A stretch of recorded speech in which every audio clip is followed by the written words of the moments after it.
Human life is like a game of dice. The loser who never had any luck before will be reborn into something new. The guy was grabbed by the neck by a terrible monster. He did not expect that he would die so early, without even waiting for help. But sometimes death is nothing more than a kind of liberation. He understood that he would not survive because he could not even take a breath of air. The guy was faced with the choice of choosing the very same reward card from 12 randomly selected cards. He hoped that this card would change his life. Otherwise, he would forever remain a loser. Finally, after much deliberation, the young man chose a card. A handsome, white-haired young man appeared before him, even though this playing card was the lowest. He may have the worst cards, but he was confident that he would turn this world upside down. But would he have the courage to challenge the world? Player number 1RT2857, Tyler Young, was 25 years old before joining the game and 18 years old after joining the game. 25-year-old Tyler Young has been in the game for half a year and has even synthesized several top-level cards. But his name is still displayed in the system as a lifelong loser. He has almost come to terms with the fact that this is the reward of losers. But even though he is a loser, even the game should try to console him. When he pressed the move button, he didn't even understand what it meant. He received a message that from now on he was an official player. His unique number was 142875, and now he had to choose a card. Although Tyler already had these cards in his pockets, he calmly wanted to choose a reward. Without hesitation, he poked at the first card he came across, only to have the game finally leave him alone. The guy stared at the screen of his smartphone, puzzled. He got the blessing of the black card, but for him it was a new level of humor. Suddenly, a bright beam of light shot out from the screen, blinding him. Tyler couldn't understand what it was and what was happening right now. The system has made its choice. Now the player is sent to a new world and the monster paradise has been randomly chosen. All that was left on the spot was a phone, cracked from falling to the floor, and a bag. The guy had no doubt that he had moved to another world. He thought that he would start cutting everyone left and right without a shadow of fear, and then lick the blood of the monsters whose corpses would litter his path from the tip of his knife. Tyler had a katana in his hand and swung it over himself without a trace of fear. Even though the guy has been a player for a week now, he still hasn't awakened the system. And besides, he only does housework every day. He faced a problem. The heavenly wheel of life was broken. The light of life was slipping away at an incredible speed, 10 times faster than a human's. The remaining period of life was 91 days. The body he received in the game turned out to be a great success. In the Night Academy, he turned out to be the best graduate with excellent marks. He was sorry that the wheel of life was broken. There was complete deception all around. Here he entered the room of his little sister Tina Yang, his only relative in this world. The guy stared in shock at the girl changing clothes, who shouted at this idiot that before entering, "You need to knock." She had the character of a typical teenager, so a book immediately flew into the young man's face. Sitting down at the dining table, eating rice, Tina frowned and said that she was no longer a little girl, so her brother needed to be more careful. Rubbing his bruised cheek, Tyler asked her not to get angry, but rather to eat. Here the Emperor's ring on his finger shook. This ring was an identity card in this world, literally a personal account with letters, information about a person, and so on. It also has a personal space for storing things and access to the internet. Tina's ring also reacted, opening a projection. Bad news was reported today. At approximately 4:30 p.m., an eye of the abyss was discovered 310 miles southeast of Square 7D11. There is a suspicion of a monster invasion, so residents of nearby areas were asked to be careful and not leave the area, as well as close doors and windows at night. The worried girl was afraid that they could be close to the epicenter. Tyler rushed his sister away, telling her not to worry. This wasn't the latest news, so the monsters could have left long ago. Besides, their area was well guarded and they definitely couldn't miss something like this. If I may say so, the D-level district is very small. The population is not even 10,000. And the security level is extremely low. If strong monsters appear and no one goes to eliminate them, then the city will come to an end. Getting up from the table, the girl warned her brother that she had eaten her fill and would go do her homework. Tyler said he would clear the table himself, but Tina advised him to rest, watching the news. The guy learned that the knights were cleaning up the monsters nearby. Fortunately, the level of the Eye of the Abyss was not that high, so he and his sister were safe. Killing monsters might save his life, but his body is too weak. The young man did not want to die by accident, so tomorrow he will go outside the city and kill a couple of monsters left after the invasion. Suddenly, Tina's cry for help was heard, and Tyler jumped up in fright. He rushed to his sister's room, where she was praying for her brother to save her. Having kicked the door down, the guy saw that the monster was climbing through the window, and Tina was sitting nearby, pressed into the closet. The monster slowly made its way into the room with the intention of killing the two. Grabbing the bag for defense, Tyler stood up to protect Tina. The monster that was climbing towards them was a vampire. The vampire is one of the weakest iron rank monsters, but the guy grabbed the girl and ran away from there. Tyler locked her in another room and told her to wait for him here while he took the monster outside, because vampires loved the blood of little girls. So Tina needed to sit quietly and the guy would do the rest. The girl looked at her older brother with wide-open eyes and tears streaming from them. Tyler couldn't let the vampire hurt his sister, because he had no one else in this world. At this time, the monster made its way into the house, destroying everything in its path. Tyler screamed for the bloodsucker to come on him if he could. The vampire immediately chased after him. Turning to face his pursuer, the guy was surprised at how powerful he was. Tina sat in the room without making a sound. She was very worried about her little brother. Tyler grabbed the gun and pointed it at the bastard. The guy instantly fired several bullets into the monster's body. But the shots did not cause any harm to the vampire. Tyler was surprised that he could transform. Vampires have a special ability. They can concentrate blood energy around their body to increase protection and strength. This monster is not an iron rank at all. It is at least bronze. Running away from it, the guy realized that he could die like that. The young man had no choice but to jump out of the window. The monster followed the guy straight through the window. Tyler needed to get him to leave here. The vampire immediately attacked the main character. It was dangerous.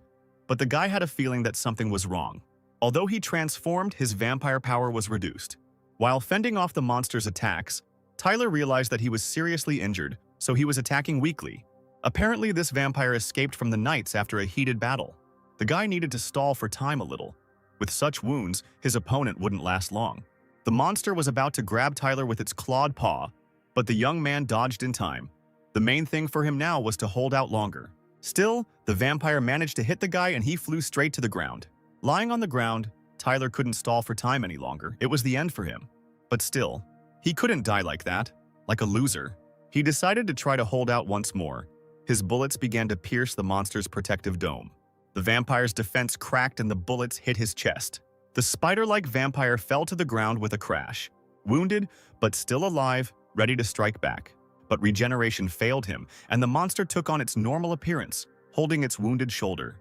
Now here, he has become prey for the young man.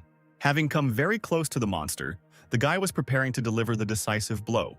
With a victorious smile, he fired the last bullet and the vampire died down. He was glad that it was finally all over and the monster was dead. Then, he received a message on his ring congratulating him on successfully completing the test. Tyler defeated the vampire, so he gets a reward.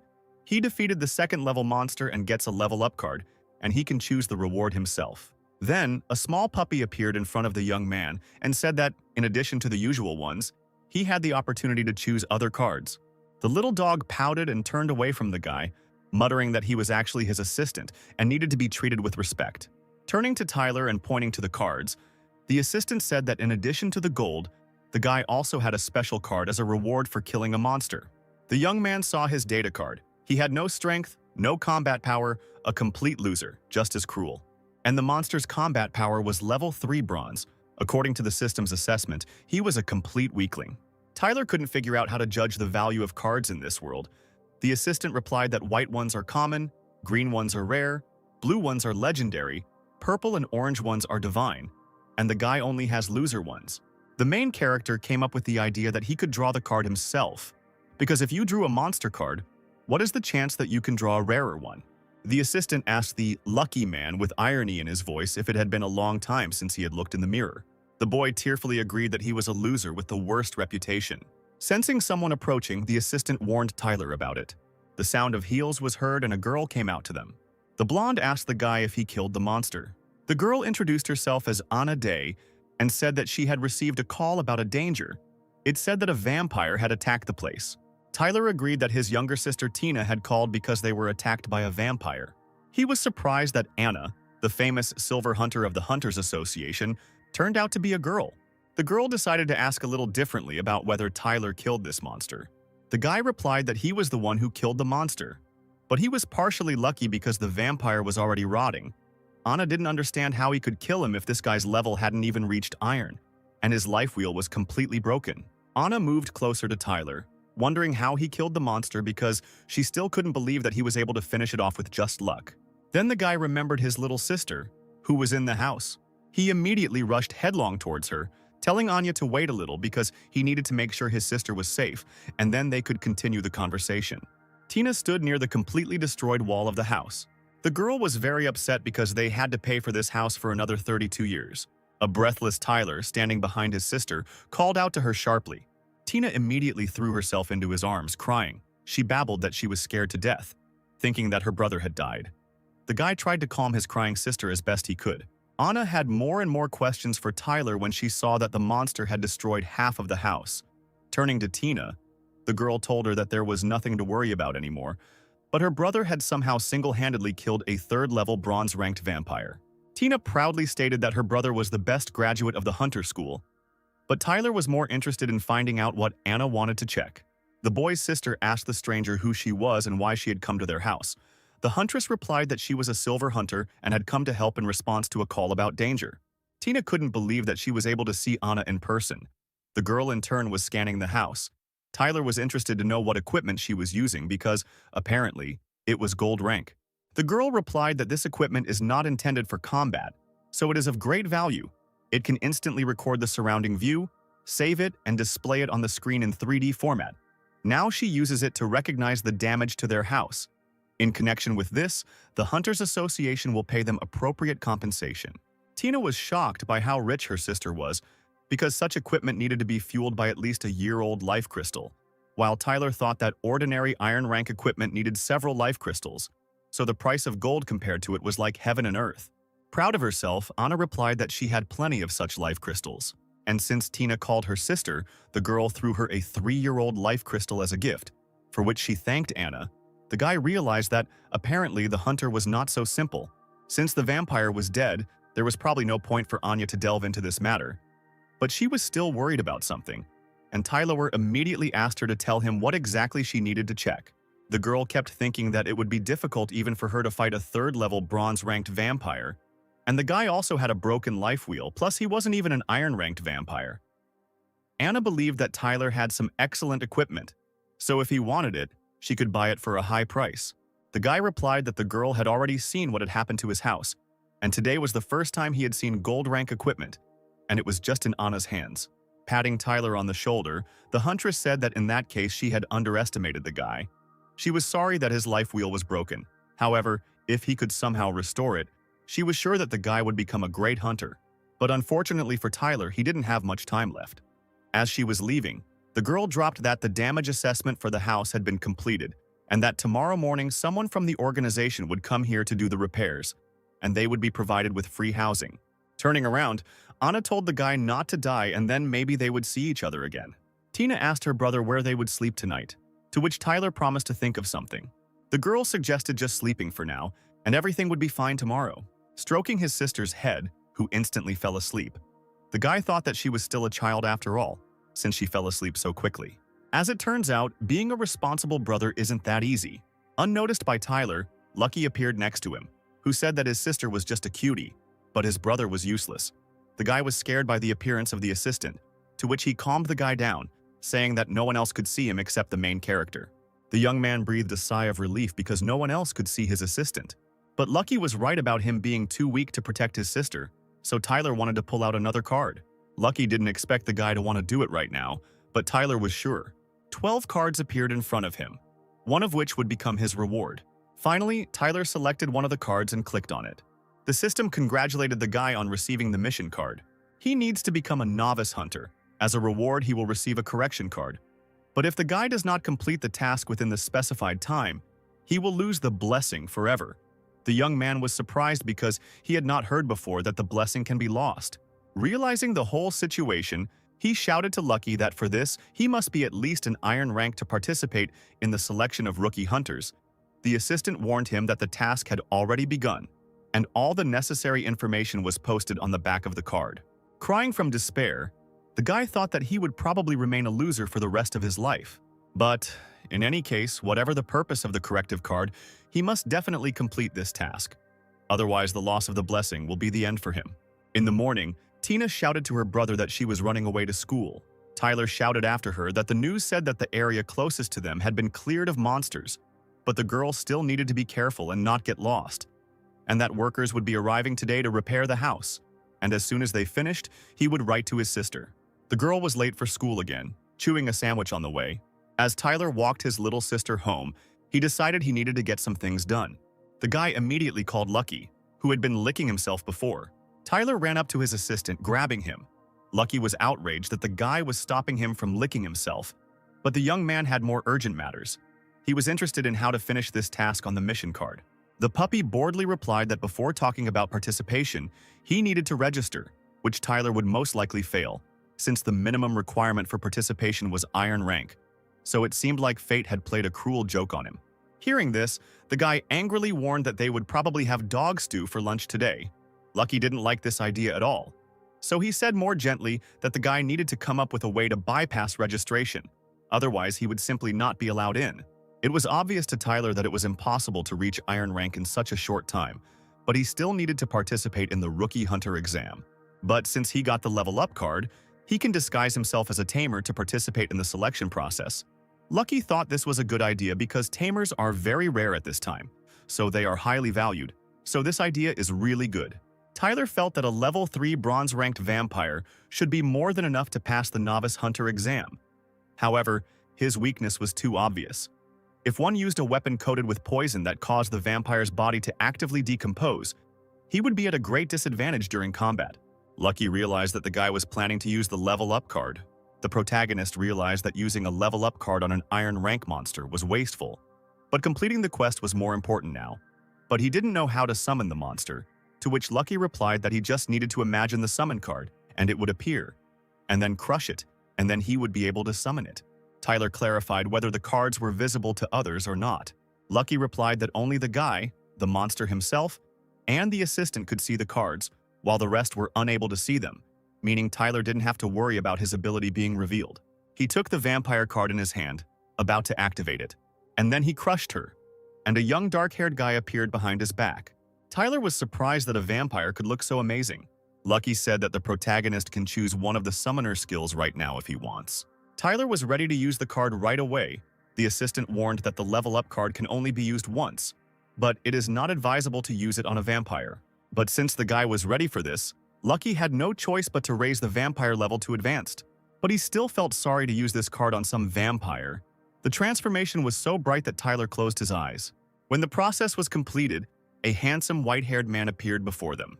With such a shock of silver hair, Tyler was ready to name him Kaneki, because this name would suit him perfectly. But it violates copyright, so the guy decided to call him Bai. The protagonist transformed the handsome man back into a card. Only Bai turned out to be a 3rd level Iron rank.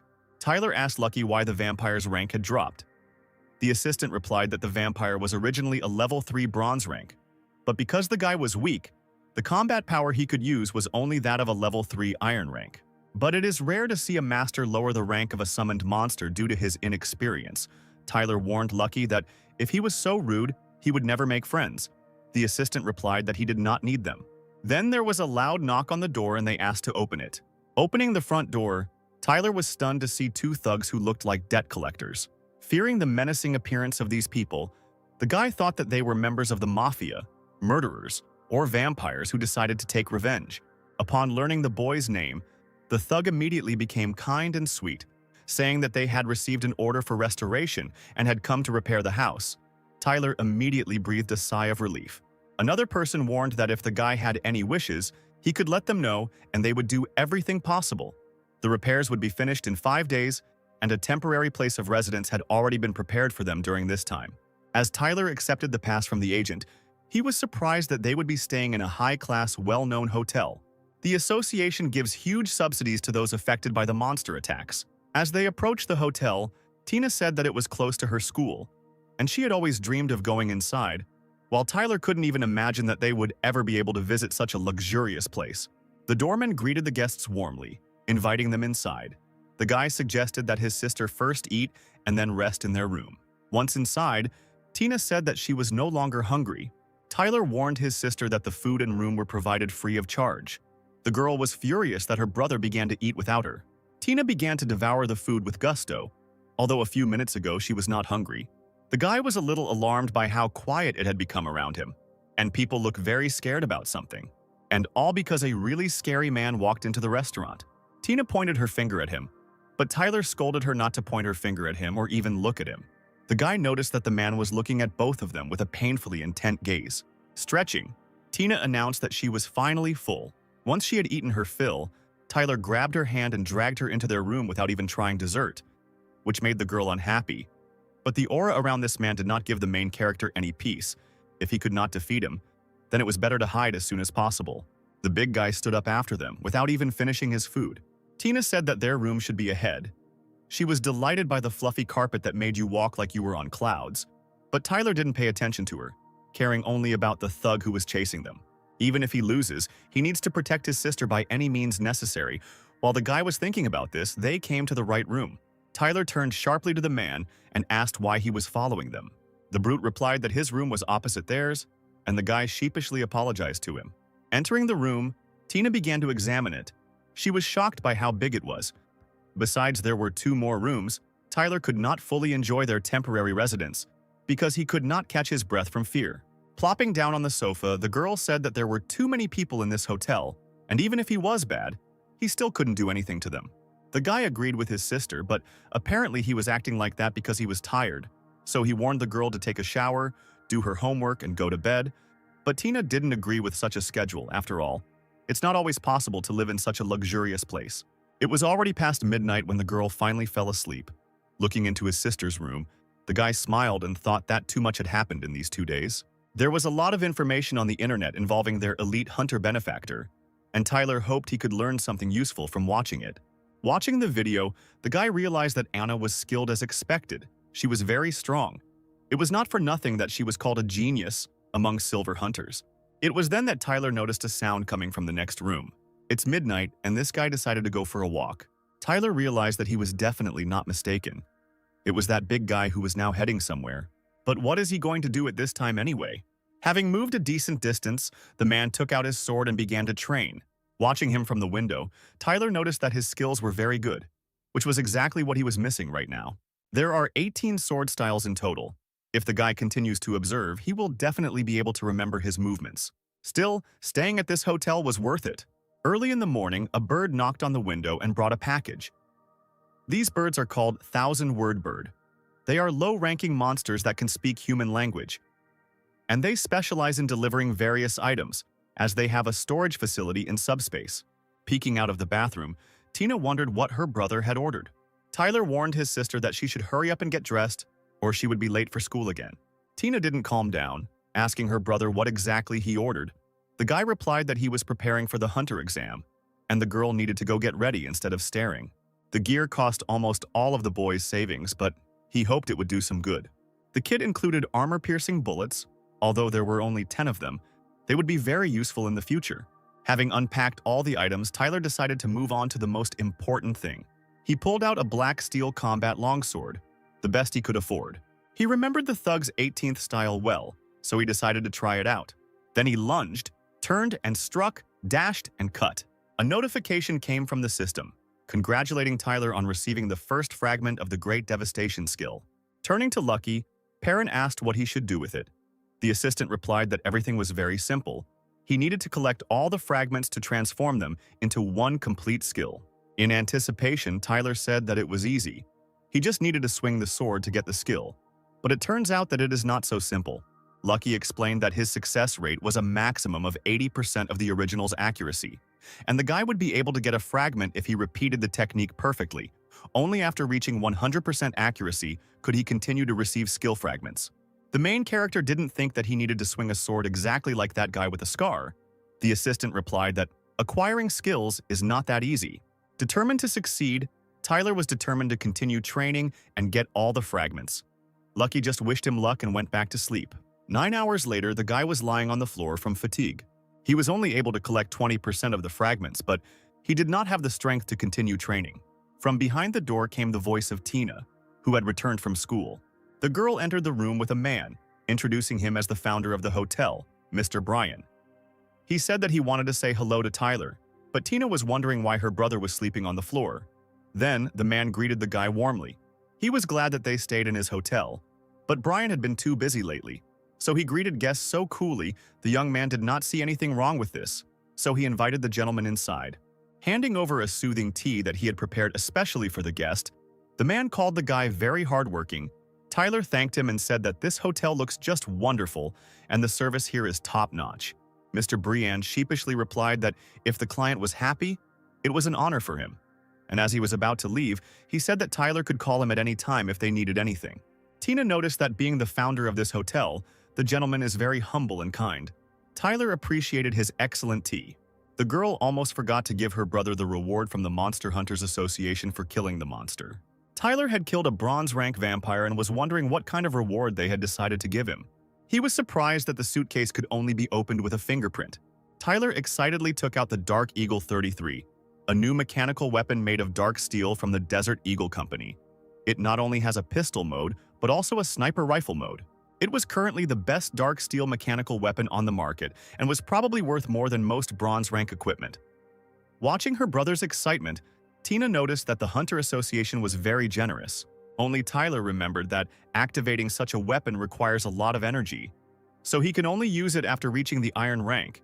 He needs to hurry and collect all the fragments of the Great Devastation skill. Tina didn't expect her brother to decide to take part in the Hunter exam. She knew that Tyler was strong, but she was still very worried. Tyler asked his sister not to worry. He would keep his word and not leave her. The girl willingly believed him. Then the guy shouted at Tina to stop sitting around and go do her homework. When the girl left, Tyler decided to continue training because after the master's tea, he was well rested. The guy not only became calm, but his concentration also increased. He thought that this was because his skill was also growing. Time after time, the young man received new fragments of the skill. He had this strange feeling, like he couldn't stop training. In the morning, Tina was shocked that her brother had not slept all night. But the chance of getting fragments was increasing, so he had to continue. The boy continued training without even noticing that his little sister had gone to school. Finally, the system congratulated him on obtaining 300 fragments of the Great Devastation skill. Now Tyler can transform them into the rare Great Devastation skill. The guy really wanted to get this skill, so without hesitation he agreed to transform the fragments. The protagonist only received the first part of the Great Devastation skill. This card turned out to be rare, and the skill rank is gold. This skill is classified as special, so it has no level limit. The difficulty will change according to the user's strength. Lucky appeared out of nowhere and explained that this skill has 2 parts, and if you combine them, you get an epic rank card. But the second part was lost a long time ago, and even he doesn't know its location. Tyler hoped that the guy with the scar wouldn't get mad when he found out that he copied his skill, even though it looked like he was just showing off his technique on purpose. Anyway, the guy wanted to thank him and also find out about the second part of the skill. The main character immediately went to his room and pressed the call button. Opening the door slightly, the man asked what he wanted. Bowing low, the boy thanked him for teaching him sword skills for 3 whole days. The man replied that he had not taught him. If Tyler himself was attentive and diligent, then he had learned it himself. But how much he understood everything was his problem. But even if that was the case, the guy was still grateful to him. But before he could finish speaking, the thug closed the door right in front of his nose. Tyler decided to ask about the second part after the exam. When Tina returned from school, the guy told her that they had to go home tomorrow because he had received a letter during the night and the girl was upset. She was so used to the luxurious living that she didn't want to go back home. Tyler promised her that in the future they would live in a house much better than this one, the girl agreed, but she was still happy with what she could be with her brother. The guy advised her to go to bed early because they had a hard day ahead of them tomorrow. At this time, the thug did not understand what the gentleman saw in that guy. He was just lucky to kill the vampire. He is at the lowest stage, and his wheel of life is completely broken. At best, he has 2 months left. Turning to young Evans, Mr. Briand asked him if he had ever been wrong about people. Yang replied that the gentleman was certainly not mistaken, but his personality was special, and he could not interfere in the affairs of this world. And that was probably why the gentleman ordered him to train this boy. Brian knew the limits of his powers, but Yang had also talked to this guy and was interested in what Evans thought about him. The man replied that he was talented, but compared to Anna, he could not be called a genius. In that case, Brian decided to check with Young how long it took him to master the first part of the Great Desolation. The man replied that this skill may look simple, but it contains a vast ocean of Blade Dao essence, and he had practiced 18 hours a day for 103 days to fully master it. Brian said that it took him 103 days for the Blade Genius to learn the first part of the skill, But as for how long it would take that guy, Yang guessed that it would take him 2 to 3 years. The gentleman silently showed 3 fingers. Yang thought that the gentleman meant more than 3 years. But Brian replied that Tyler had already learned this skill in just 3 days. The man couldn't believe it, but the gentleman said that nothing was impossible, and now they needed to get ready and go. Yang meekly agreed with his master and followed. The next day, Tyler and Tina left the hotel and headed to their renovated home. But when they were already there, they could not hide the surprise on their faces. Their house had been completely rebuilt, which made them think they had mixed up the house number. But, as it turned out, they definitely had the right number because one of the association's people met them at the door. Turning to the man, Tyler said that the house was slightly damaged and only needed to repair the wall, and they built a new one. The man, smiling radiantly, replied that these guys were friends of Mrs. Anna, so they gave it their all. At first, Tina didn't understand who he was talking about, but then she realized that he was talking about her little sister Anya. The man agreed with her, the lady helped them a little with the restoration order, and when the management saw it, they demanded that everything be done properly. And all because her father is one of the 3 vice leaders of the 7th District branch of the association, and her mother is the 7th District representative of the Federation. As he left, the man wished them a great day and hoped they would meet again. But Tyler did not share his joy because he did not want the monsters to destroy his house again. But Tina noticed that they decided to please because they thought Tyler was Anna's friend. Entering the house, Tina began to enthusiastically examine the house, and the guy decided to focus on something more important, since the house was renovated. And all because in 3 days the exam for novice hunters will begin. 3 days later, the boy was already flying on a griffin, a low-ranking monster that specialized in transporting people between regions. Tyler even found the flight very exciting. In just 2 hours, he reached code area 7C87. The speed of the griffins truly lives up to their reputation. Big cities are so different, there are so many people, that Tyler didn't know where to go first. Before leaving, the guy gave all his savings to Tina. It should be enough for her while he was gone. Then some guy called out to him with the intention of going to the exam together. Hugging Tyler, the guy introduced himself as Kevin Joy. He didn't expect that there would be a daredevil who would decide to take the exam, even without reaching the iron rank. The main character introduced himself in response, but he still felt uneasy about his excessive talkativeness. Having reached the branch of the Hunters Association, Kevin reported that this stronghold is considered average. Ordinary people leave missions here, and the hunters later take them. If they follow the crowd now, they will definitely come to the right place. Tyler noted that his new friend knew a lot about the association, to which Kevin replied that he always dreamed of being a hunter, so he studied everything related to this craft. Before leaving for the Citadel, they were met by a pretty girl who informed them that the briefing would start soon, so she should take them inside. Entering the room, the guys were surprised that there were so many people there and they all came for the exam. Tyler asked Kevin what the briefing was for, and he replied that before the exam began, professionals would tell them how it would go. Immediately, a girl came out to the examinees and shouted for everyone to close their bread slicers. She introduced herself as Frida Kern and said that she would be their examiner. From that moment, the entrance to the hall would be closed, and those who were late would be disqualified. As Kevin expected, it was the demoness Frida. To begin with, the girl decided to tell the rules. If someone were to speak in parallel with her, they would have only themselves to blame for the consequences. This time the exam will be held 330 kilometers away from the 7C87 Citadel. The area is the Golden Flame Desert. They will need to cross the desert in 15 days and reach the 7D121 Citadel, which is 1,500 kilometers away from the landing site. The girl added that it is forbidden to bring any water or food. They can only be obtained in the desert itself. Kevin noticed that Tyler was not writing down the location of water sources, but the location of monsters. The guy replied that he was afraid of dying prematurely, so he would simply avoid them. Pointing to the map, Frida showed a safe route, but the children will have to overcome the snowy mountain called the Ridge of the Goddess on their own. They can use any tools, but if at the end of the exam they do not reach the Citadel, they will be disqualified. The examinees didn't think that they would have to climb the mountain with their bare hands. But Kevin was staring at the demoness relic, and since Tyler didn't know what it was, Kevin explained that the relic was an extremely rare item of gold rank or higher, and the only way to obtain them was by killing a monster of superior rank or higher. Before the exam began, Frida warned that her assistants would now check everyone's equipment. It was not allowed to take equipment above the iron rank. Poisons and other illegal items were also prohibited. Everyone had a call button for help. After using it, a rescue team would come for the person, and he himself would be disqualified. When Tyler was going to be tested, Frida stopped him abruptly. The guy thought that she wanted to cancel his participation because he did not reach the iron rank. But the girl just looked at the guy and smirked. But then she told him to move on. And the main character realized that she was laughing at him because he wouldn't last long. But her spatial relic was truly amazing to him. And not only for him, Kevin was delighted with her relic because they are rare and much more valuable than weapons of the same rank. Frida reported that they checked all their things and functions like the Empire Ring, which gives access to the network. Any types of communication, as well as navigation and other maps will be disabled. Only inventory will be available.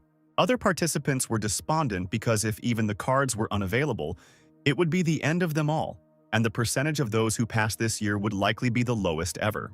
Frida officially announced that the exam for the novice hunter has begun.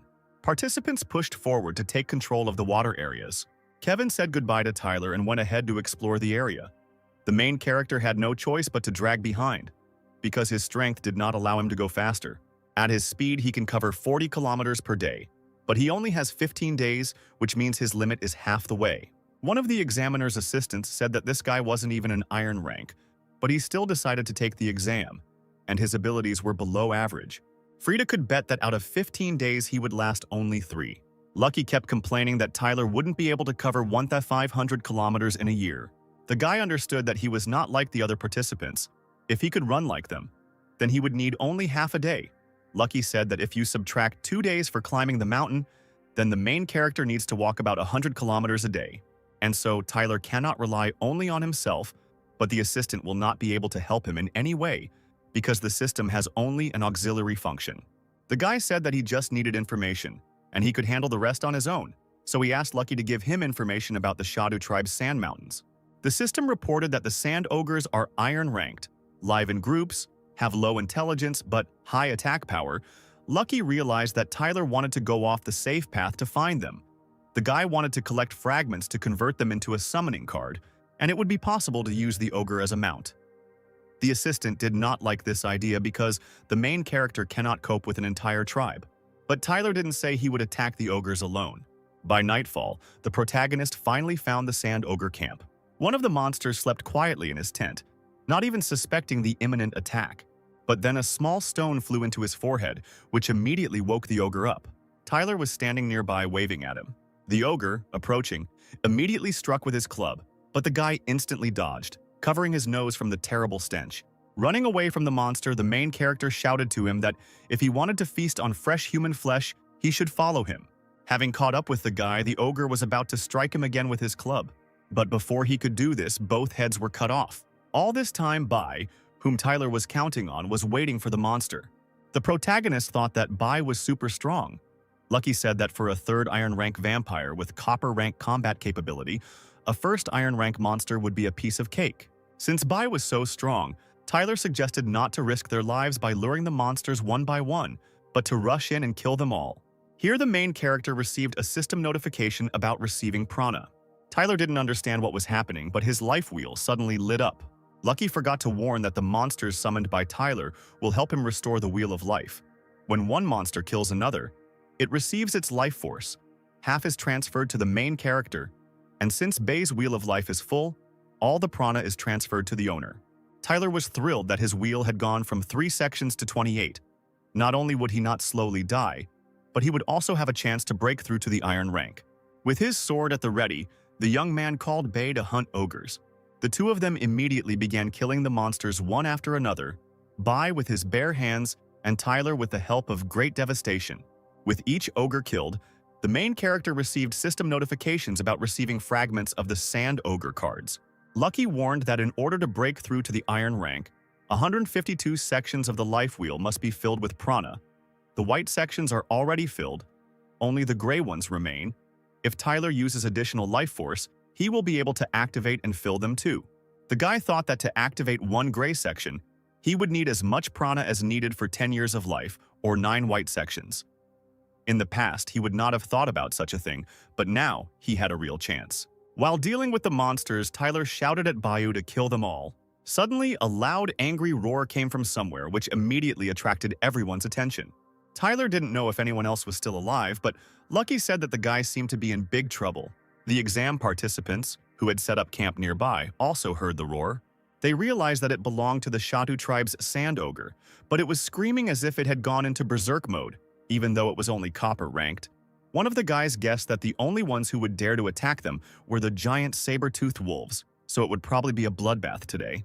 Then someone's huge paw burst out from under the ground. Tyler froze in place in shock, all because the height of this monster was at least 10 meters. Lucky only wished him luck, since the guy himself provoked the wrath of this big guy by killing so many ogres. More precisely, he aroused the wrath of the head of the Shatu tribe of copper rank. Bai and Tyler immediately began attacking the ogre from different sides. The protagonist realized that this monster's skin was too thick. He also has too much health and bad strength. If things continue like this, the main character will definitely die. Therefore, we need to attack his weak points. This is the only way he can win. Approaching the monster from the front, Tyler ordered Bai to attack it from behind. The guy fired bullets at the ogre, but he blocked them with one hand. Bai maneuvered with great speed next to the monster, striking it and simultaneously dodging it. Tyler yelled at the vampire to finish off the ogre, but ignoring Baya, the ogre rushed towards the guy. The main character didn't think that the monster would try to attack him, but the ogre didn't have a chance because he himself fell into the guy's trap. When the monster approached its maximum distance, Tyler fired several bullets at it. These were iron-grade explosive rounds, so they hit the target instantly. Lucky, who suddenly appeared out of nowhere, was jubilant with joy. The young man was outraged that the assistant had first run away with his tail between his legs, but now had suddenly become bolder. Lucky promised that since he couldn't help, he would try not to be a burden. Here, Tyler received a system notification about receiving a rare monster card. Sand Ogre X1. Since the guy killed someone who is higher in rank than him, then the promotion card is cancelled for him. The main character was surprised that he, a loser, was given a whole map. Lucky was sorry that Bai didn't kill the monster. That way he could have gotten a lot of prana. Looking at the card, Tyler wasn't surprised that Bai couldn't kill this ogre. Not only did they have the same rarity, but the ogre also had a cool passive skill that increased stats. Last time the guy absorbed Bai's skill Blood Art. Now he wants to choose Giant's Endurance. Lucky thought it was a good choice. And how else is Tyler going to run away from everyone like a coward? After exterminating the Shatu tribe, the protagonist received enough map fragments. Now he has 3 monsters to summon, and he also received a new skill, Entry Rank Giant's Endurance. With a dissatisfied face, the assistant said that no matter how many cards Tyler collects, he still won't be able to summon more than 1 monster, and in general, this should be discussed when the guy becomes stronger. The young man praised Bai for his good work and then sent him off to rest.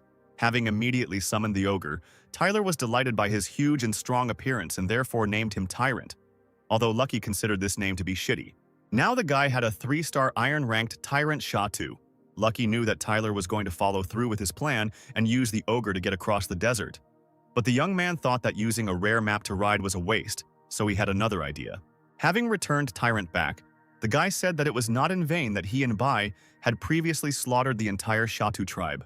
So a regular ogre would do just fine, and Tyrant and Bai would be his trump cards for the right moment. As Lucky expected, that coward is coming up with cunning plans again. The assistant warned that if the main character has monster cards of the same type, then the rarer card can absorb the worse one and get an improvement of a random skill. The guy suggested that he could give this monster to Tyrant to eat and improve one of the skills, to which Lucky gave a positive answer. But Tyler didn't want to rush.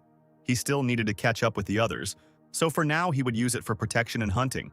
And after the exam was over, he would feed it to Tyrant. Lucky didn't even imagine that he would think it through so far. Without this ogre, Tyler certainly wouldn't have been able to get this far. But then the monster caught his foot on a chain stretched low from the ground, and the guy immediately flew off the ogre. He realized that he was being attacked, but he didn't know who dared to do it. Then a voice rang out, which decided that the guy wasn't afraid of death, since he was speaking so rudely. There were 3 guys standing in front of him who knew who Tyler was, and that he hadn't even reached the iron rank, but had decided to take the hunter exam. This is not the first time the main character sees this impudent guy, and he already thought that he was some kind of monster. The blonde was furious that he was called a monster, but then the second guy entered the conversation, who introduced himself as Riley Wallace, and his cousin, Subaru Lewis. He apologized for the fact that Tyler fell into their trap, and also asked not to worry because they had no evil intentions. This kid is a leader and he talks nicely, but the main character sees right through them. Riley said with a smile that the difficulty of this exam is not a joke, And although Tyler's monster is strong, he himself is very weak. Besides, this ogre will not be able to climb the mountain, so he suggested that the guy team up and get to the mountain together, and there they will help him. The protagonist thanked them for the invitation, but he is more comfortable alone because he does not like to work in a team. Riley asked him to think it over carefully, but Tyler had already seen his true face. Losing his patience, Subaru shouted that they didn't care about him. If they didn't need a monster to move quickly, then no one would even pay attention to the guy. Besides, Tyler, even though he is a tamer, will not just get away with insulting the noble Wallace family. The young man realized that they weren't going to back down so easily. Such families had gold-ranked hunters, so the Federation recognized them as a noble family. So it was no wonder that this boy was so arrogant. Riley said they weren't forcing him, but the way Tyler was treating them was a little annoying, so he was going to have to teach him a lesson. Subaru shouted that freaks like Tyler needed to have their heads taught how to behave properly. Then the whole group attacked the ogre, but he suddenly disappeared right in front of their noses. Without wasting any time, they decided to kill the tamer first. With a poisonous grin, Tyler asked if they were strong enough for this, and Bai immediately covered him with his body. The vampire immediately attacked Subaru, causing him to fly back. Seeing that Subaru was injured, the others rushed to his aid. The protagonist instantly canceled the summoning of Baya, and the next second he summoned Tyrant. The attackers couldn't believe that this guy had 3 monsters. The Tyrant immediately scattered all the people to the sides. Subaru, who was barely moving, called Tyler a scumbag and shouted that he didn't dare do that. Riley couldn't comprehend that a person who hadn't reached the iron rank could summon 3 monsters. Looking menacingly at the boys, Tyler reminded them that they wanted to teach him a lesson, but now they suddenly changed their minds. While holding back Tyrant's blows with his shield, Riley suggested that the protagonist calm down and talk. His shield was already all cracked, and to damage an iron rank weapon so easily, this monster must be copper ranked. Tyler stopped the ogre from striking further, offering him to listen to what they had to say. Riley apologized to the guy for such a mistake, but Subaru shouted at him that there was no point in being afraid of Tyler. If he killed them, he would be suspended from the exam. He would be blacklisted, and he would never be able to pass the exam again. And killing a member of a noble family is a serious crime in the Federation. Turning to his brother, Riley yelled at him to shut his mouth. Coming closer to Tyler, he said that the Wallace family recognizes strong people, so he is ready to make everyone apologize to him, compensate for the losses, and become a friend of the protagonist, and also, he will be able to take any piece of equipment from his inventory. But the young man replied that he does not need compensation from Riley. He just needs all the items in Subaru's inventory to cover the moral damage caused by his arrogance. Subaru yelled that a tamer is useless without their monster, so Tyler needs to stop looking down on them. Protecting his master, Tyrant was ready to attack his opponents at any second. Taking out his pistol, the protagonist said that he himself was capable of fighting back against Subaru. A bullet was immediately fired into the guy's shoulder, but it passed tangentially, touching only the clothes and the top layer of skin. But still trembling with fear, Subaru asked Riley for help, but his brother only turned away from him. Tyler walked up close to the guy lying on the ground and said he was giving him 3 seconds to say the last words in this life. Lying under the gun pointed at him, Subaru still believed that he would not dare to kill him. Otherwise, he would be in big trouble. Tyler said he didn't care at all about losing his qualifications to become a hunter. Although he doesn't even have an iron rank, he is able to summon very strong monsters, especially since he has 3 of them. Even if Tyler doesn't become a hunter, any other organization will hire him. Besides, the association won't let him go so easily. Even if he kills not only Subaru, but also the young master, he will still have a chance to leave without anyone knowing anything. Realizing the gravity of the situation, Subaru began to beg for mercy. I didn't react to the guy's words. Tyler was about to pull the trigger. Then Riley shouted that the main character could ask for whatever he wanted, but let him spare his brother, and the young master would do everything possible to please him. Subaru kneeled down and said that he had 4 pieces of iron equipment. He was willing to give everything and the items in his inventory. Tyler could take whatever he wanted. The main character just wanted to pull the trigger. But this time he felt it was worth treating the young gentleman with respect. In fact, killing Subaru would have caused a lot of trouble. But these nobles are too annoying. But now the Wallace family will not touch him, and will even be in debt. Here the figure of a man slowly approached them, asking for help. The shape looked all too familiar to Tyler. Kevin didn't expect the main character to be a tamer. If it weren't for him, he would have already been buried under that sand. Tyler thought Kevin was with the leading group, so he didn't understand how he could have gone astray. Kevin said that when they were setting up the tent and preparing for the night, they were attacked by ogres, and because of this, everyone ran away in all directions. The guy was grateful to Tyler for saving him. Now he became his benefactor. Handing the main character a piece of meat, Kevin explained that it was an armored boar that his team had caught. Tyler didn't even know that he could cook. With sparkling eyes, Kevin said his life's goal was to become a gourmet hunter. He wants to travel around the world in search of the best ingredients to create the most delicious dish. Kevin began to explain that the meat of an armored boar is fatty and juicy, and becomes even tastier if cooked on the grill. The meat of saber-toothed wolves is also simply amazing. Different areas are home to different monsters, for which there are different cooking methods. Tyler thought that Kevin was a good person and he was good at cooking, so it would be useful to have him around, but he was very loud. Kevin lost his tent, and Tyler's tent was with him, so he wanted to sleep together, as they say in a crowd, but not an offense. The main character poked his head out of the tent and said that he was used to sleeping alone, so he wouldn't be able to fall asleep if they were in the tent together. Lying down by the fire, Kevin muttered pitifully that he was just too fat, which made Tyler uncomfortable being around him. The protagonist looked at Tyrant and decided to leave him to guard them just in case. Late that night, Kevin slept carefree on the sand near the dying fire. Tyler too slept peacefully, dissolving into his dreams. But then he suddenly opened his eyes, sensing something was wrong. Through the tent, he saw that Tyrant was standing in battle gear. Having jumped out of the tent, the guy could not understand what had happened and where the danger was. But then his face became covered in sweat. For them, everything was very, very bad.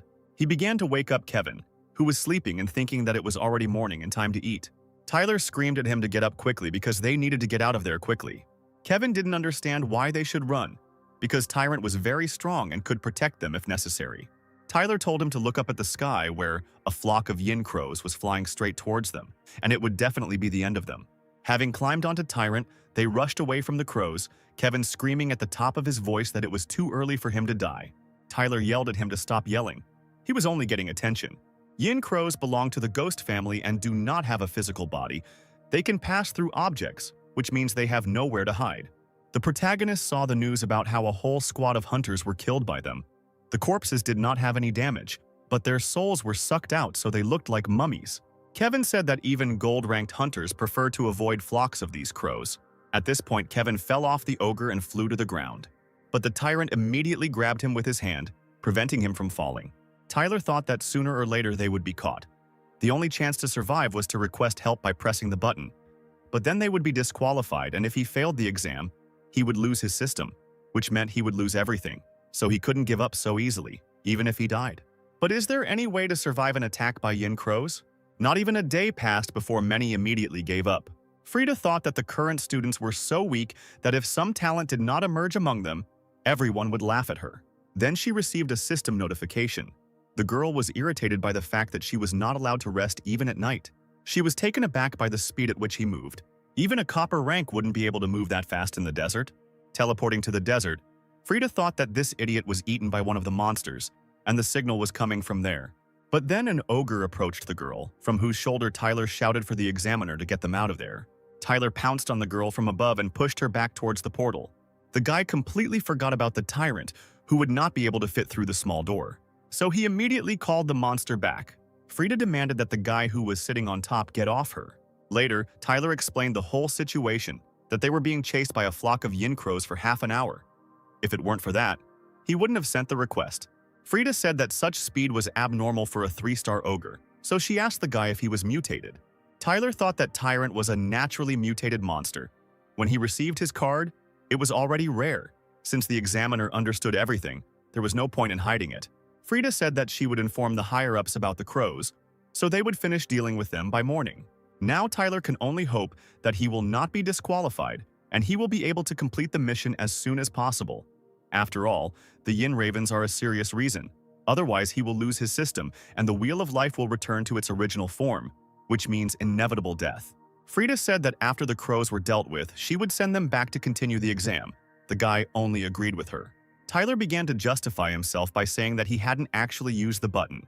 The communicator was broken from the start, and he had nothing to do with it. The girl thought the guy was smart and told him to take the pig with him and find a place to spend the night. When the situation with the yin crows was resolved, they would continue the exam. Lost in his thoughts, the guy didn't immediately realize that they wouldn't be disqualified. Frida asked if he wanted them to be disqualified. Tyler immediately ran away, wishing the girl a great day and saying that he would not bother her again. The girl continued to sit in place like a statue. But then she squealed with happiness because she found a tamer with a mutated monster. Now no one would dare say that she chose weak newcomers. Tyler was shocked that such a huge flock of yin crows disappeared in just a minute. Frida said that the people they sent were veterans, and they were much stronger than he thought. And now the guy needs to think about how to pass the exam and move on to the iron rank.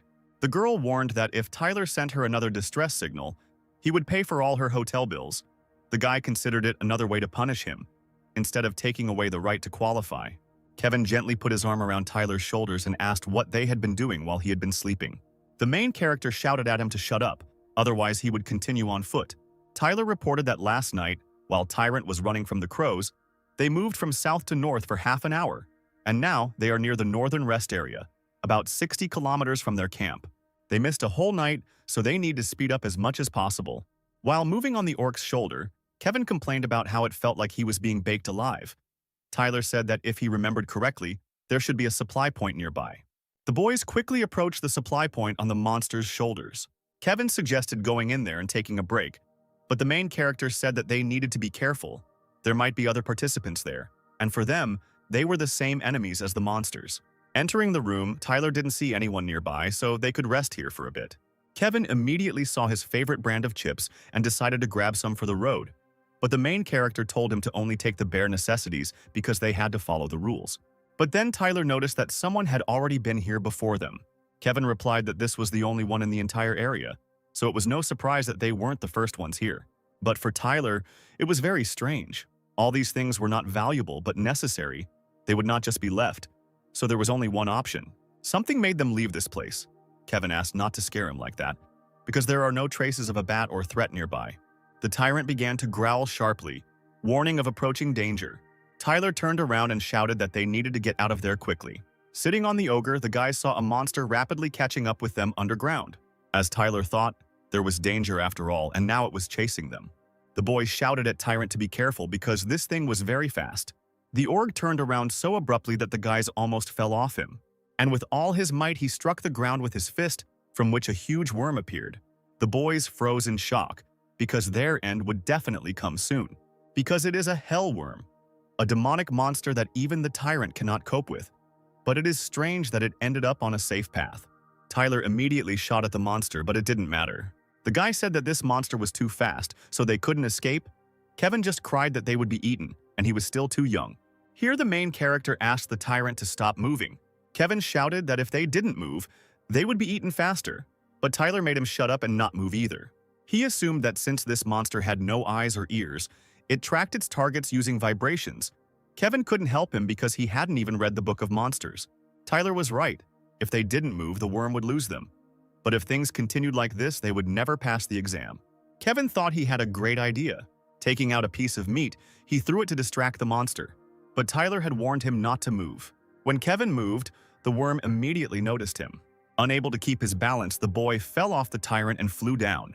The blonde, lying on the sand and looking at the monster approaching him, asked for help.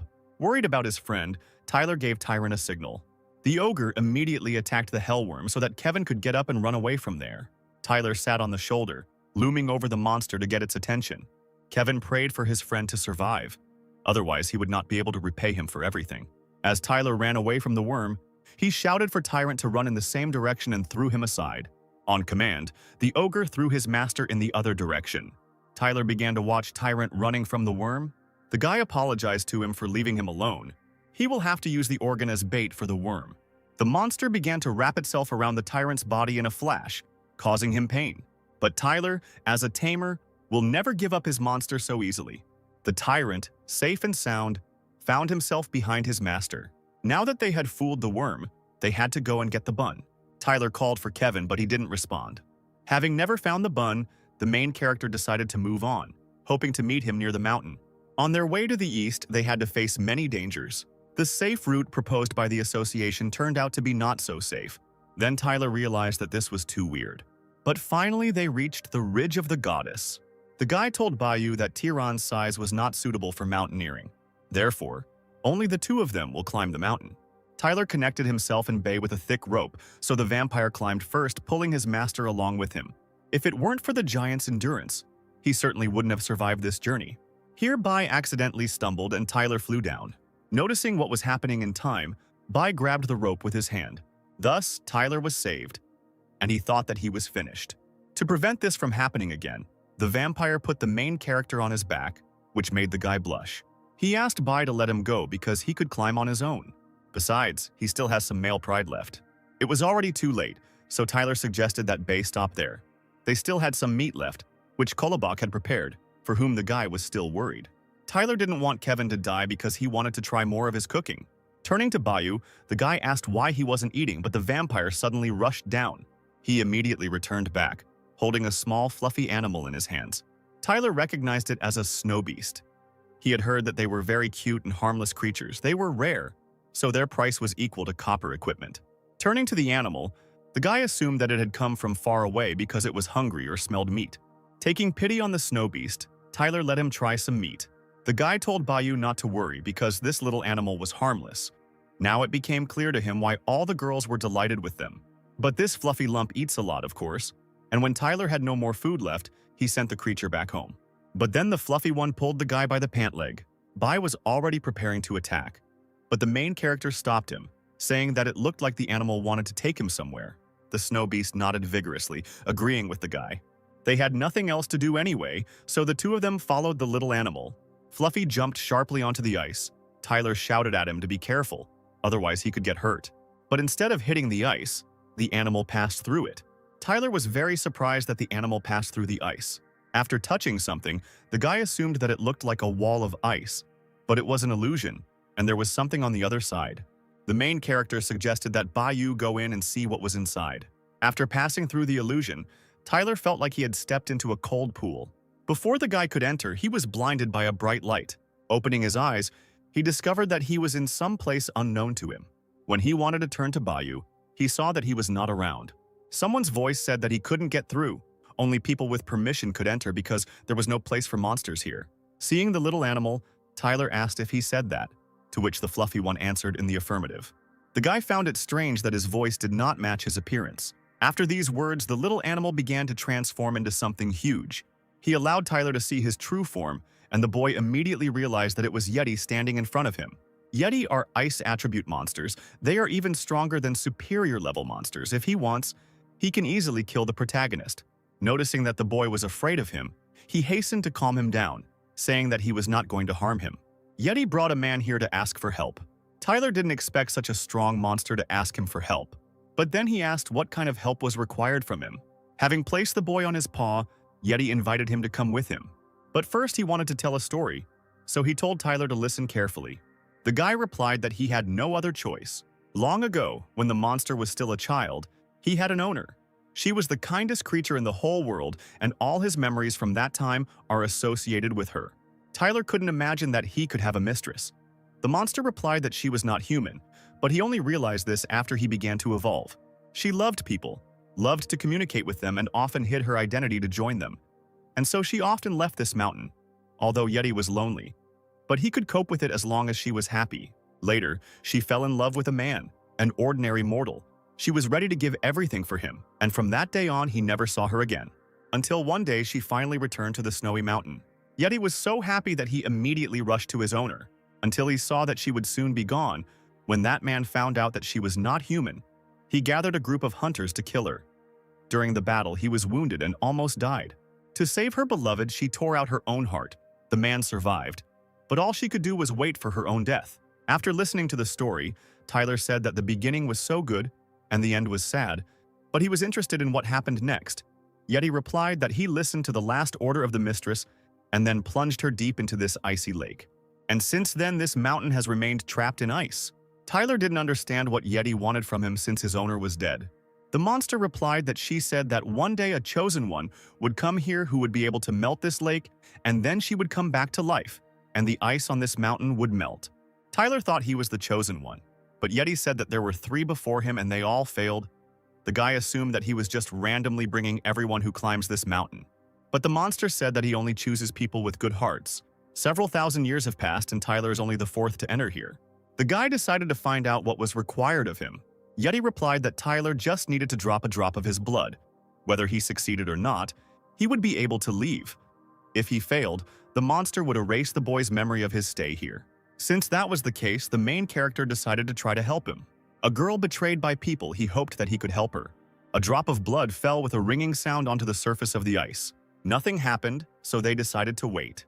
But even after an hour, nothing happened. The guy apologized for not being able to help Yeti. But then the ice began to crack and the lake began to melt, and all the plants returned to life after thousands of years. Tyler didn't realize he had that many nutrients in his blood. Yeti was very happy about the long-awaited return of his owner. The girl was so beautiful and divine that Tyler stared at her, blushing. She greeted the Ice King and thanked him for guarding her all this time. Yeti replied to his mistress that it was his duty, so there was no need for thanks. Looking at the Chosen One, the girl thanked him, asking him to call her Miss Alina Lumi. Tyler replied, "You're welcome," and introduced himself in return. It may have been rude, but he decided to ask if she was a monster or not. Miss Alina replied that she was from the divine race. The guy guessed that it was similar to the monster that opened the 3,000 eyes of the abyss 800 years ago. The girl realized that the guy was talking about that self-proclaimed god. But even though he could be called strong, he was not from the divine race. He was only given a small part of the divine powers. Tyler didn't really believe this girl's stories. The goddess noticed this and said that the power of the gods was beyond the understanding of people. That's why Miss Alina suggested that the guy demonstrate his powers.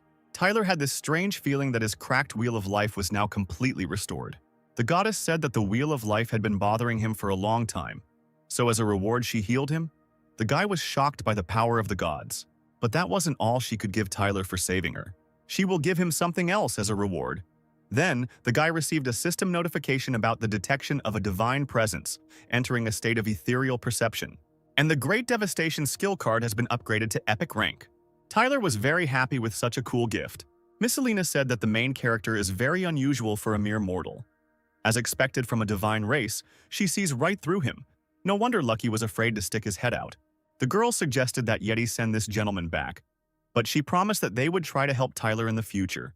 But he replied that this was enough for him. After the main character leaves there, they will also leave this place. The guy asked where they were going. The goddess replied that they would return back to their world. The guy thought that in that case they would never see each other again. The girl asked Tyler to be careful on this mountain. If he decides to stay longer, he will meet a lot of monsters. But it was really strange. The hunter exam should be easier, but he had already encountered so many dangerous monsters. Miss Alina said that she felt the aura of a monster that had reached the rank of superiority, and it seemed like it had a skill that made the surrounding monsters hunt for it. So the guy needed to leave the mountain as soon as possible. Now Tyler finally understood why he encountered so many monsters along the way. The girl hoped that they would meet again, and the guy asked her to take care of herself. The barrier was still as cold as ever, and besides it was already morning. Seeing Bai, Tyler apologized to him for waiting there all night. He said that something happened to him on the other side, but it doesn't matter because they need to move on. He is full of strength and ready to continue on his way. After his life wheel was restored, the boy became stronger, and he was curious about how strong he would become after he reached the iron rank. Finally, the guys reached the top of the mountain and just in time for the end of the exam. Then they heard a strange sound that made them tense up, but a flock of geese came out from behind the hill towards them. Tyler was surprised that they lived here. Seeing Bai's tension, the protagonist said that they may look menacing, but they are so delicious that he could catch a couple. It was then that Tyler noticed that something was wrong with them. He was right. A second later they saw not geese in front of them, but real monsters. But they were too big, so Tyler shouted to Bayou that they needed to get out of there. The vampire pulled the owner by the rope, and the main character shot the monsters, but there were too many of them, so they needed to hide somewhere. Bai spotted a cave, into which he quickly dragged Tyler. Now all they had to do was wait here until they left. Then the guy noticed that something strange was happening with the monsters. They ran away in fear from the huge bluebird. Tyler said with fear that it was a black raven, and he was at the peak of his transition to the copper rank. But her appearance was to his advantage because at least these geese would leave and they would be able to move on. The raven landed right in front of the cave, looking murderously at the guys. Tyler realized that things were really bad for them. But he didn't understand why this bird was attacking them, because they hadn't done anything to it. Bai was about to rush into battle, but Tyler left him, saying that he was no match for the copper rank. The guy almost passed the exam, so he asked Bai not to interfere with him. He fired a bullet straight into the crow's chest, but it ricocheted off without hitting the bird. The guy was shocked that the bullet did not leave a single scratch on the raven's body. Could this really be the end for him? The raven continued to break through into the cave with all his might. Tyler told Bay that he had an idea and the vampire should wait for his signal. When the bird poked its head into the cave, the boy gave a signal. With Bay's help, the protagonist rushed straight to the raven. Even if this bird has a super strong body, there must still be vulnerable spots. Tyler aimed the gun directly at the raven's eye and fired. The raven slid and flew down. The guy used his last bullets on it. He killed a monster that was several times stronger than him, but he still didn't get a promotion card, but only got a monster card fragment. A black raven. The card was removed because the raven he killed was of a higher rank. The guy regretted that he had so few cards, otherwise he would have easily raised the rank of Bai and Tyrant to legendary. Lucky appeared out of nowhere and explained that promotion cards are given randomly. That time Tyler was just lucky with 2 cards. Besides, the strength of the summoned monsters depends on the owner. If the owner is weak, then the strength of the monsters will be limited, and it doesn't matter what rank they have. The guy got a doubling card, with the help of which for 1 hour for all killed monsters he will receive double the reward. Lucky said that if he finds suitable monsters, he can use this card to get a lot of fragments. But Tyler's bad luck still continued to surprise him. The guy was not in the mood to talk, so he asked his assistant to dump him. It's been a long time, so they need to hurry and get to the top as soon as possible. And after completing the exam, you will need to buy more bullets, especially armored ones. A bunch of obstacles took them too long, but they finally reached the top. Suddenly, someone said that this is why the weaklings should have given up from the very beginning. There was a guy standing near them, but neither Tyler nor Bai felt his presence. The guy said not to be so surprised because he is a participant just like everyone else. He immediately asked the question whether Tyler killed his black raven. The main character did not understand why he attacked them, since this guy is also a tamer. The boy replied that he had released the raven to find food for himself, and that they had simply been unlucky. But he won't forgive Tyler for killing his black raven just like that. Therefore, he will remember the main character's actions and take revenge. The boy had a copper rank blood eagle, which meant they were not in a very advantageous position, so they needed to come up with something urgently. Having climbed onto the raven, the stranger said that he was not going to take revenge right now. Tyler's vampire is very good, but he himself is still very weak. As he flew away, the boys shouted that they could talk when the main character came down from the mountain. The guy was furious that this kid was so arrogant. He even wanted to take him back and fight. But then Tyler realized he needed to figure out how to get down from here. Bay's wings are not adapted for flight, but they can be used for other purposes. Tyler always wanted to try this. He never thought that his dream would come true in another world. Now he understands why people have always wanted to learn to fly, because it is so fascinating. But it looked like Tyler's fun was over because they were approaching Area 7D121. The guys were met by Frida. She didn't think that the guy would arrive first. The girl congratulated him on passing the exam, and a little later, he will be able to register as a hunter. Tyler didn't think he would be the first to arrive. After all, that arrogant and haughty guy who looks like everyone owes him something should have arrived before him. The guy clarified that he also had a blood eagle. The girl understood that he meant Hunter Killian, but he doesn't count. Tyler wasn't quite sure whether he was taking the exam or not. Frida replied that he was a participant, just very different from the others. He was special, so he did not need to pass the exam. But he insisted on passing it like everyone else, so he could immediately become a copper hunter. The life crystals that Miss Alina gave the guy were sold for more than 3 million. Now he can call himself rich. Frida warned him that after the exam was over, registration would take some time, so Tyler would have to stay here for a couple of days. The guy decided that he would spend this time replenishing ammunition and farming monsters. At the gun shop, the salesman said that he doesn't sell bullets for the Dark Eagle. It's rare to meet owners of this weapon here, so he doesn't order them. But Tyler can go to Old Floral, even if he doesn't have them. It means that no one has them. 7D121 is much larger than Tyler's area, but no one sells rare gear. Looks like he'll have to find this floral. The guy spent so much time finding this shop, its owner must be quite unusual. Entering the store, the main character said that he had come to buy something. The old man told him to choose whatever he wanted, and then come up to him, and he would name the price. There are equipment from iron to gold grade, the price is high, but there are also many limited edition weapons. This old man is clearly not that simple. Tyler said he needed armor-piercing bullets for the Dark Eagle 17. He hoped that at least they would be here. Floral immediately asked how much he needed. The young man replied that he needed 3,000 regular and 300 armor-piercing bullets. The old man was surprised that the boy decided to buy so many bullets. The total amount is 165,000 credits, the old man summed up. Frohl said that if Tyler had enough money, he could even get the relic. The guy thanked the old man and said that if he needed anything, he would definitely come here. He never thought that he would meet such a person here. Then there was a loud sound. The old man explained that it was an alarm notification. It seemed like something had happened. Tyler ran out into the square, where a lot of people had already gathered. And from afar, he could hear Frida announcing that the exam was not over yet. It turns out that a monster that can control other monsters appeared in the Golden Desert. And because of it, many of the participants were trapped. So for safety, she asked everyone to stay here. These monsters were much more dangerous than many thought. So this was the only option to save the guys. The girl reassured him that the association had sent a superior one to deal with the monsters. And when the main one died, everyone else would run away. Suddenly, a cheeky blonde interrupts her, asking what will happen if the superior one fails, since it takes too long for the other one to arrive. The young man declared that he was not going to sit there and wait and left. And the examiner announced to everyone that they were going home and that the situation should be resolved by tomorrow. After the meeting, Tyler caught up with the red-haired girl to find out about his fat friend. But it turned out that he decided to leave the exam at about the same time the young man reached the ridge. Afterwards, she sternly ended the conversation, ordering him to return to his place and not even think about going anywhere. In the evening, the guy sat on the window and thought about the excellent monster and the hunter, how their battle was going. The next morning, the alarm sounded again, waking the brunette. When he went out into the corridor, he saw everyone running in confusion, looking for leaders. Tyler stopped one of the runners to find out what was going on, but he only said that everything was bad, and they needed to go to the conference room immediately, since an excellent hunter had died. There was already a noise at the meeting, and everyone was shouting to be let out while there was still a chance, because even the excellent one couldn't cope. Kern began her speech by saying that the monster was badly injured, and in order to recover, he sent his creatures towards them. Being hunters, their job is to protect this area. Someone shouted out that they hadn't even been registered yet. They didn't need to go and die with the other hunters. Unable to contain himself, Tyler began his speech about how he had recently encountered a flock of yin ravens in the desert. Then, a hellworm had chased him.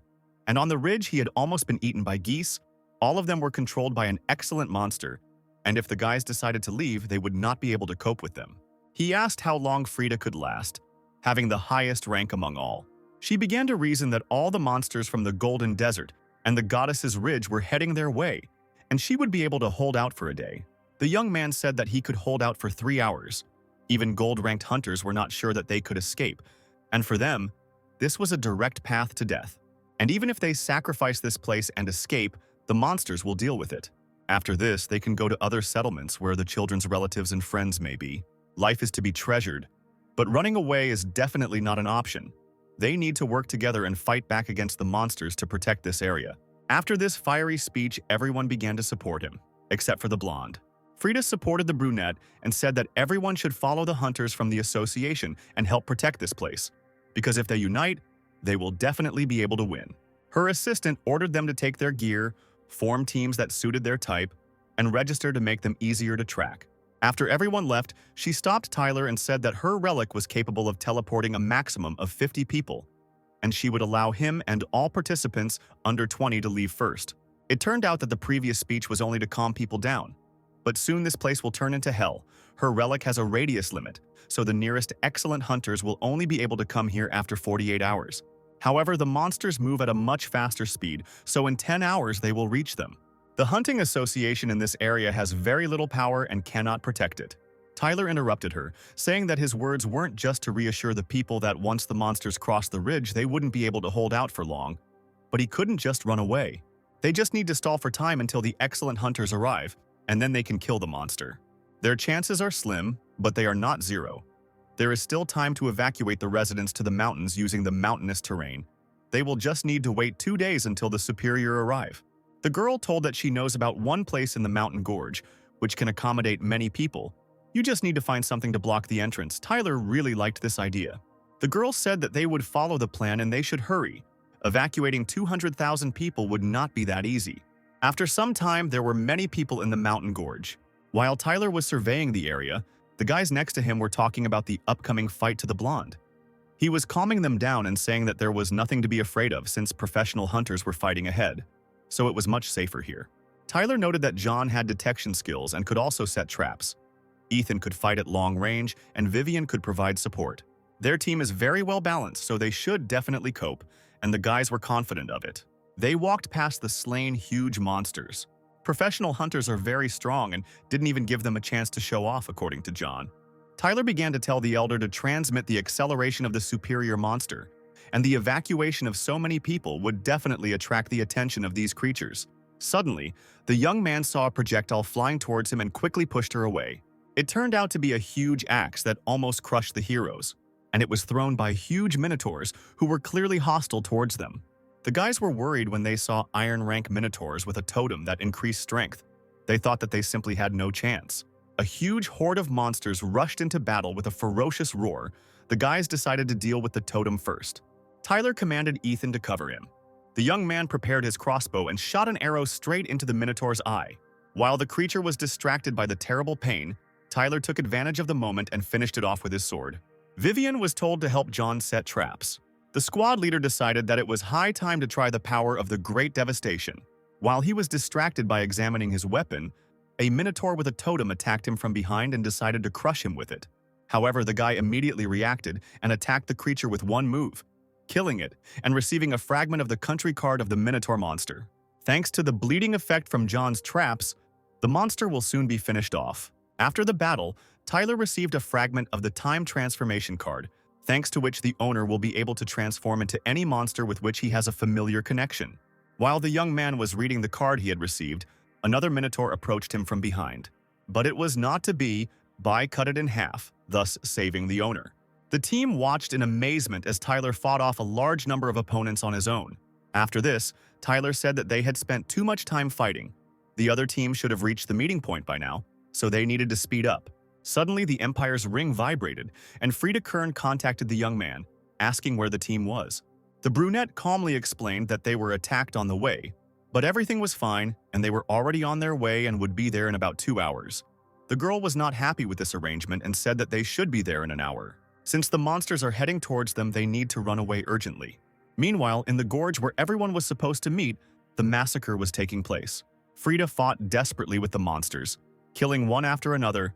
Because of the too many seriously wounded, it became difficult for them to defend the entrance to the gorge. The girl said that those hunters who remained here would fight with her until the very end, and all the wounded would have to retreat. Suddenly, a huge, scary, demonic, bloody hyena appeared among the monsters. The girl immediately rushed into battle, but she was stopped, realizing that even she would not cope with a pack of demonic hyenas and would die. Suddenly, at that moment, Tyler appeared with his team, who were already flying to kill the monster. He started the battle and ordered that the wounded be helped to retreat, and that the hyenas be left to him and John. The blonde confidently said that he would cover him and began a bloody fight. The group commander believed that the third rank of iron was an excellent opponent.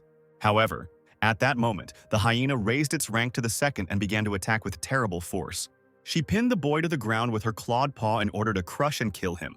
Frida told John that they needed to deal with the small hyenas first, and then they could help the boy. Because he was a tamer, he sent a huge carpet to save him and free him from the clutches of the hyena. At the same moment, Bai flies up to the creature from behind and attacks with his fiery wings, while Tyler strikes from below with his sword. Through this battle, he was able to obtain a fragment of the bloody hygiene monster card. He was killed by him and was a higher-ranked monster, and as a reward, he randomly receives a skill card. Frida was surprised that his monsters were so strong, and that he himself had swordsmanship skills.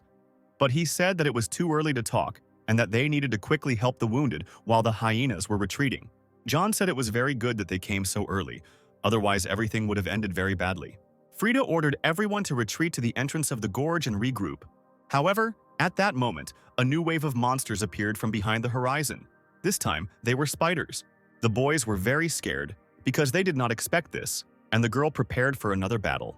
Many began to run away, but the red-haired girl ordered them to stand still because the mission was not over yet. Even if they ran away, they would still face inevitable death. The monsters should arrive in about 10 minutes. The guys simply did not have time to block the passage with stones, but there was a bunch of corpses here, and they could use them to prevent the monsters from getting through. Frida supported this idea and asked John to assemble a team and start acting, while she prepared to hold off the spiders. Tyler said that it would be better if the elder took care of the passage, and he would lead the others to buy them time and block the path to these monsters. Ethan also said that he wanted to go, because he had a long-range weapon which suits Tyler's style.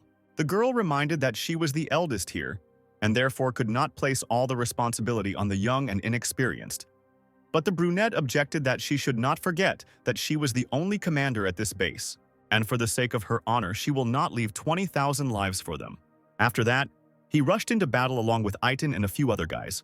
Rita ordered John to act quickly. They needed to close the passage as soon as possible. At this time, the hero desperately fought with a new wave of spiders. Suddenly, he decided to call Lucky and said that he wanted to use the card with the new skill that dropped after killing the bloody hyena. The assistant said that in the face of death he had no other choice anyway and used it. He was given Snow Step by chance. Thanks to the new high-ranked skill, he was able to move quickly, which greatly helped him in battle. The guys didn't understand who he was constantly talking to and why he started moving twice as fast. Thaler ordered Lucky to temporarily block the connection between his life wheel and the life wheel of his monsters, because by reaching the iron rank, he would be able to obtain the first seed of life, and it could enhance one of his abilities to a high level. The dog reminded that the seeds of life are divided into 5 different systems: elemental, strengthening, psychic, special, and mixed. Tyler chose the blade-type buff system, so he has no choice but to delay his promotion to the next rank, as he will need to kill a lot of monsters with ball skills. The assistant understood him and blocked the channel between the Master's Wheel of Life and the Wheel of Life of his monsters. The next morning, the boys were able to finish off all the monsters. Frida and her team did a great job of blocking the passage. John began to praise Tyler.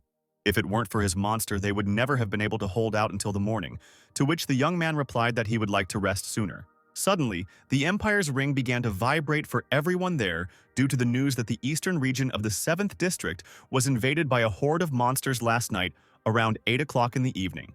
The radius of this invasion was extremely large, and at this time it is confirmed that 3 small regions of 0.7D123 have been completely destroyed.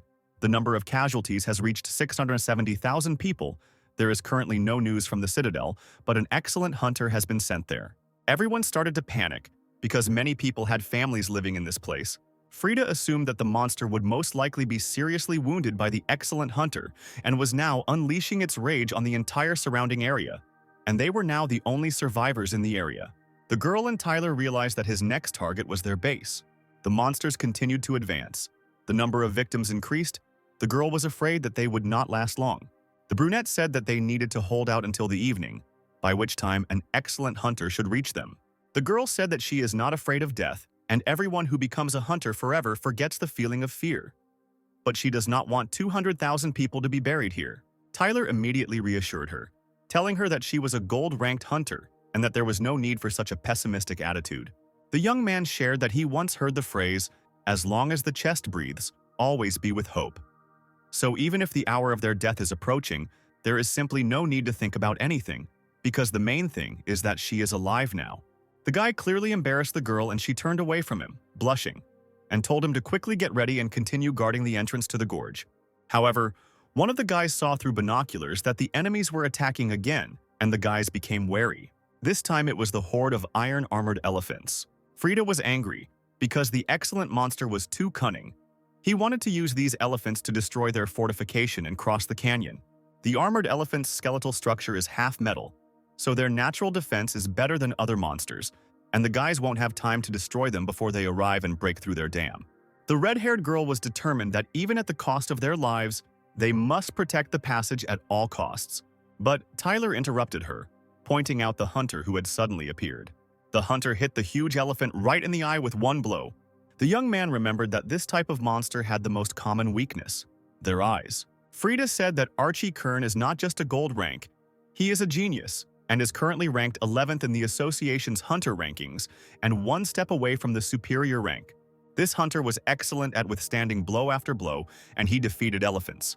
The girl started screaming, calling for her older brother, which surprised Tyler greatly. When Archie approached the guys, he ordered everyone to stay where they were, as this was not the end yet. A new wave of enemies was already visible on the horizon, and they were again spiders, black arachnids. They may not be very strong, but their spider threads are extremely strong. The superior monster wants them to weaken their defense with their webs. Tyler said that there were too many of them, It would be difficult to stop them before they got close. Archie noted that if they had heavy firearms, they might be able to deal with all the spiders. At that moment, Frida conjured a huge firearm into her hands. The brother immediately became worried, because she failed the initial exam when she took the gunner's exam, and she doesn't even have a license to purchase a gold rank weapon. His sister said that with money you can buy anything on the black market, but now is not the time to discuss it. The girl said the same passage that Tyler said and fired a gun into the air. The guys started laughing, thinking that the girl had missed, but she asked them to just take a closer look. An avalanche started, which killed all the spiders. Tyler's older brother advised him to never make women angry, and that he should remember this forever. The girl began to boast about her achievement, and behind her a new wave was already approaching. It was a huge flock of yin crows heading their way. Besides them, many different monsters were advancing across the earth. There was a whole legion of them. Of course, everyone panicked, and no one expected such a huge number. The guys were confused. Archie ordered the activation of Frida's teleportation relic. Many of the exam participants have great potential, and each of them is a hope for a bright future for humanity. So they need to be gathered together and teleported. The young man said that he would stay late and buy them time. His sister, of course, was worried, because only the two of them were left from the whole family. Tyler decided to summon Lucky to see how many skill cards he had accumulated after killing many monsters. He had 1245 cards in total, so there was no hope that he would get a suitable card that would change the situation with his luck. However, he wanted to combine them into one, because when merging, a rankless skill card could be obtained. But what kind of skill would drop is unknown. And besides, it could only be used once. No one had done this before, because the risk was too great. Even if he gets a card with a strong skill, with his low level, he won't be able to use it. With death breathing down his neck, he had nothing to lose anyway, so he decided to give it a try. Lucky began to combine all the cards into one, and Tyler asked to activate it immediately. A notification appeared that the player combined 1245 skill cards into one and received a small destruction card. Tyler transforms into a fireman, and the ball of energy around him glows with a blinding light. After this, the ball begins to grow, and it becomes so huge that it simply blows away all enemies in an instant. When the guys recovered from the shock, they realized that Tyler had just single-handedly saved them all and began to praise him and rejoice. Frida herself ran towards him and hugged him tightly, praising the guy. And Archie was shocked, because the young man had just used divine magic. Suddenly, at that moment, the brunette felt that they were being watched and saw a dark aura on the slope nearby. Silhouette began to say that he did not expect that it was here that he would be able to meet the divine descendant. Ethan said that he couldn't breathe properly because of his terrifying aura, and Vivian was worried because the excellent hunter hadn't arrived yet. When the monster took off his hood, he said that they could call any of the hunters, but he would still defeat them, and they would be able to avoid death if they gave Tyler to him. The life of one in exchange for the lives of 200,000 people. The elder brother said that Tyler was most likely truly a descendant of God. If this monster absorbed his blood, it could evolve to a divine race. The monster continued to say that all the hunters who were supposed to come to their aid were killed, and therefore he thinks that no one will bother them for at least an hour and a half. And if they want to survive, they must give him the boy, otherwise all 200,000 people will end up in his stomach. The helper dog said that it was unlikely that the guys would refuse such a profitable deal. Based on his skills and being a superior ranked monster, the possibility of him dying is 100%. The difference in strength is too big, and he doesn't have any chance. In a stern tone, the elder said that she agreed to give up one life in exchange for 200,000. Of course, Tyler was shocked, because he did not expect this from Fried, and Lucky had already begun to say goodbye to his owner. She said that since he was going to die anyway, she asked for 1 minute to say goodbye to him. The monster agreed to this condition and asked not to do anything stupid. She called her older brother along with her, saying that he would be a witness. The girl took the brunette's hand and began to share her feelings with him, saying that she admired his courage, moral qualities, and talents. And since they have to say goodbye, she would like him to know about her feelings. Frida thanked him for appearing in her life and asked for forgiveness for his last prank. She pushed the two shocked guys into the portal and said that the future of humanity was in their hands. The monster clearly didn't like this and got angry. He attacked the portal with dark magic, destroying it. He also took out his anger on the girl, striking her with a deadly arrow. Her older brother and Tyler immediately ran up to her. They were very worried about her condition. The angry brunette was filled with a thirst for revenge and was ready to strike back. The nasty monster said that he gave them a chance, but they deceived him, so they will die. In an instant, he turned into a terrible giant snake and was determined to swallow them all. He tied the boy with his tail and squeezed him tightly. He brought it to his mouth and said that it was an honor for him to become one with it. The young man realized that this was his end. A moment later, the snake closed its teeth, swallowing the hero. Suddenly, a huge portal appeared, and the snake's body began to vibrate. A huge hairy hand with white fur began to appear from the portal, and she suddenly pressed the vile monster to the ground with all her strength. The creature spat the hero back out due to the blow. The superior monster was extremely angry, not understanding who dared to interfere with him, because he was one step away from the divine rank. The hand pushed the monster away and it hit the ground with all its might. Because of this, the earth began to collapse and suck the monster inside, and Tyler needed to urgently escape from this place. Otherwise, he would also be a victim of the earth. After that, the Ice King came out of the portal, and Misselina Lumi was sitting on his shoulder. It turned out that the owner was worried about him and wanted to see him, so they didn't leave. Tyler was infinitely grateful to them. If it weren't for them, everyone would have died already. Misselina cast magic and made everyone fall asleep so they couldn't see them. The girl owed him her life, so she couldn't go peacefully until she paid for it. She handed him a small black snake which he could safely swallow and place into his wheel of life to grow. There is a faint trace of dragon blood within it, and when it reaches the superior rank, the youth will be able to make it his fighting spirit. He thanked the goddess but asked her to wait with this because now his friend needed help. He said he knew she hadn't used her powers for over 700 years, but Frida was seriously injured because she wanted to save him.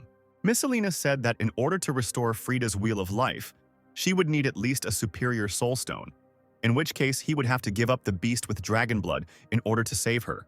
But the young man was confident in his decision and said that her life was much more important. In fact, it turned out that the girl was joking. She had a supply of souls that she could use to restore the wheel of life, so she gave the snake to the guy. After this, the magical restoration of my friend's life began. The young man thanked her for her help and said that he would remain in her debt. But the girl warned that they would hardly see each other again, because she had been looking at the moon of this world for too long, so she would have to leave. But finally, she wanted to ask him if he believed in love. The young man assumed that such a question was most likely related to her past. Therefore, he answered that love is a feeling that happens in everyone's life regardless of whether he believes in it or not. There is nothing right or wrong about it, and however, no one can judge the decision to give up one's soul for the life of a loved one. Love can make us stronger, but at the same time it takes a lot of our energy, so a person must be ready for it. Even if your soulmate is an ordinary person and not God, for you he will still be the brightest ray of light in the world. Hearing his answer, the goddess seemed to understand everything she needed to know. She was sorry that she couldn't stay with him. Meanwhile, the Ice King had in his hands a man who was supposed to help the group, but was caught in a trap. The goddess warned that she would change the memory of all these people. When they woke up, they would think that it was an excellent hunter who killed the monster and his entire army. That is, all the merits would go to him. Tyler realized that Misselina was afraid that some people would find out that he was a descendant of God who could kill a superior monster and could cause him a lot of trouble. The goddess said that it was time for them to go and asked him to take care of himself and said goodbye to him. When everyone began to slowly wake up, they did not understand what had happened. Archie said that it was all thanks to the excellent hunter. Since he arrived in time and killed the monster, the danger passed and everyone was saved. But Frida felt like she had died, and then someone appeared and pulled her out of the darkness, thereby bringing her back to life. And while everyone was praising the excellent hunter, Tyler walked away. Frida looked at him. It seemed to her as if she had forgotten something very important. Tyler eventually returned home alive and tired. Since he came at night, his sister was sleeping in the room. He didn't want to wake her up because she had to go to school tomorrow. The young man did not expect that he would be able to return alive and unharmed. He had already officially registered as a hunter and completed the task within the time limit specified for him. But he did not understand where his reward was. The sarcastic Lucky was already hoping that he would go to a new, more reliable owner, but nevertheless he gave the card away. It was a flawless card. Using it once can restore the body. All the hidden problems of the body can be cured, including the blood vessels, the wheel of life, and the life columns. The assistant suggested using it when he had to save his own skin, but the hero had a more suitable use for this card. Lucky reminded that a flawless card can completely restore his body, whether the owner is confident in his choice. Thanks to Misselina, his life wheel is fully restored. So far, there are no problems that would threaten his life, but he wants to improve his chances in future battles. And for this, it is necessary to restore Bai's blood vessels. If the suppression poison is removed from the blood of his body, then his power will increase significantly. As a tamer, he must first and foremost ensure that his monsters are strong, because they are the ones who guarantee his safety. After this, the owner activated the card and restored Baya's vessels. Lucky suggested trying the suppression poison on him again, as he had never seen that kind of improvement on a monster before. However, due to extreme fatigue, Tyler immediately passed out and asked to call Bai back. The next morning, Tina was happy to see her brother alive and well at home. However, she ran up to her brother while he was video chatting with Archie. The sister immediately ran out of the room so that Archie would not see her home image. After that, they got back to business. The blonde asked if Tyler was sure he wanted to choose the six-armed demon as his opponent. The guy had already tested several monsters with sword skills, and only the six-armed demon that carried dexterous hands met his requirements. Archie confirmed that nimble hands could indeed enhance his sword skills, but the six-armed demon is one of the most difficult iron-ranked dangerous monsters and is not recommended to be targeted by the life seed. At the moment, Tyler didn't see a better option to reach the iron rank, and if he wanted to quickly acquire a new rank, then he simply had no other choice. Archie still asked to first watch the video where the reserve hunter team encountered this demon, and then make a decision. Suddenly, my sister appeared in the background, already ready for school. She didn't look like herself, and my brother didn't even recognize her. After a couple of blows, she left, and the older brother was left with a bump and continued to talk about how Archie is now in 11th place in the hunter rankings and is clearly an ideal for many girls. His words reminded the blonde that Frida had sent her greetings to the young man. Tyler was a little confused why she couldn't call herself, but after that their call ended, and Archie only reminded the guy to watch the video and only then give his final answer. The young man couldn't help but wonder what Frida could be so busy with that she didn't even have time to call. As soon as Archie sent him the video, the young man was surprised by the amount of blood from the very first frames. The footage showed some kind of merciless carnage during the encounter with the six-armed demon.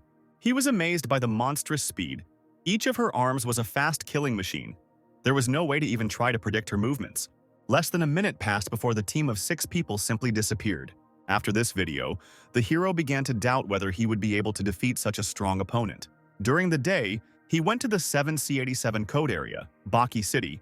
Even if fate had predicted a severe trial for him, he still decided to go to the Wanu forest in search of the six-armed demon and hope to improve the necessary skills. And for this, choosing a suitable monster is very important. The most convenient transport to get to the forest is an aircraft, and this can only be found in this city. It had a huge number of cabins and a gigantic deck. The plane had 11 floors full of all-inclusive rooms, so it was no wonder the tickets were so expensive, and it was the first time he had spent so much money on himself. Rumor has it that the people who live on the 11th floor are real bourgeois. The guy decided to find out the news, and it turned out that the incident on the mountain ridge became one of the most discussed topics. An excellent hunter who saved the lives of 200,000 people became something like a god for everyone. Several young teenagers who did not even have the title of hunters yet also took part in the battle. The teenagers showed true heroism, and only thanks to their efforts the residents did not become victims of the monsters. Also among these events there were those that left a bad impression. We are talking about a hunter named Hunter Killian, who was known as one of the youngest talents. He not only did not help his comrades, but also ridiculed them. Hunter, being the hunter who ranked 16th in the ranking of the strongest, disappointed everyone with his actions. The web is now full of angry comments directed at him. Tyler understood that no matter what world you were in, you couldn't escape cyber violence. Suddenly, the ring breaks and his friend Kevin calls him in tears. The young man immediately asks him why. When he told him to wait, he disappeared. In his defense, the chubby guy said that he was chasing Tyler to help him. Then he asked the instructor, Frida. She said that he was still alive and gave the brunette's contact number so that he could contact him later. Tyler said he completely forgot about calling him because so much had happened on the ridge. Kevin continued to cry. He said that he prayed every day for his friend, even dug a grave and went there constantly, lit a candle in his memory. He was also excited to learn from the instructor that the boy wanted to fight the six-armed demon. Tyler said that it was true, and he was already on the plane. If everything went well, then tomorrow he would get to the forest in Wanu. His friend asked him to think about his actions again, because this monster is one of the strongest in the iron rank. Even copper hunters do not dare to underestimate her. After Tyler insisted on his decision again, Kevin agreed with him and said that it was Frida who asked him to call him. Once again, Tyler was surprised why the instructor asked her to convince him not to look for this creature, and why she couldn't call him herself. Kevin said that the girl shared that her brother had already tried to dissuade him, but he did not listen, so it was unlikely that she would succeed either. Suddenly, the ship shook and the young man heard a terrible noise. The call had to be interrupted. The brunette ran out into the corridor to find out what had happened and whether the ship was under enemy attack. Many were already in the corridor and also did not understand what was happening. Suddenly, it was announced that a flock of birds was approaching, and for their safety, passengers were to leave the deck and return to their rooms as soon as possible. These were monsters, explosion birds. They reach a length of about 2 meters in wingspan, have sharp claws and a long beak, so they can easily drag away creatures over 300 kilograms, feed on brains, hunt in packs. Explosive birds mostly eat human brains. If they get through, then all the passengers are finished. Tyler knew that. These monsters are probably the most annoying enemy that attacks from the air. The ship is surrounded by a protective field. It will be able to withstand any attack from these evil birds, so all passengers were asked to remain calm. But Tyler still had a bad feeling about this. Some of the passengers reasoned that the ship's safety was over 90%, so nothing could happen to them, and the explosive birds would not even be able to breach the defense. And at that moment, the king of the explosion birds is a giant monster that grabbed the ship, causing it to shake madly. The grandfather was kneeling in fear next to the young man. Tyler understood that this gold-ranked monster would definitely break through the ship's defenses.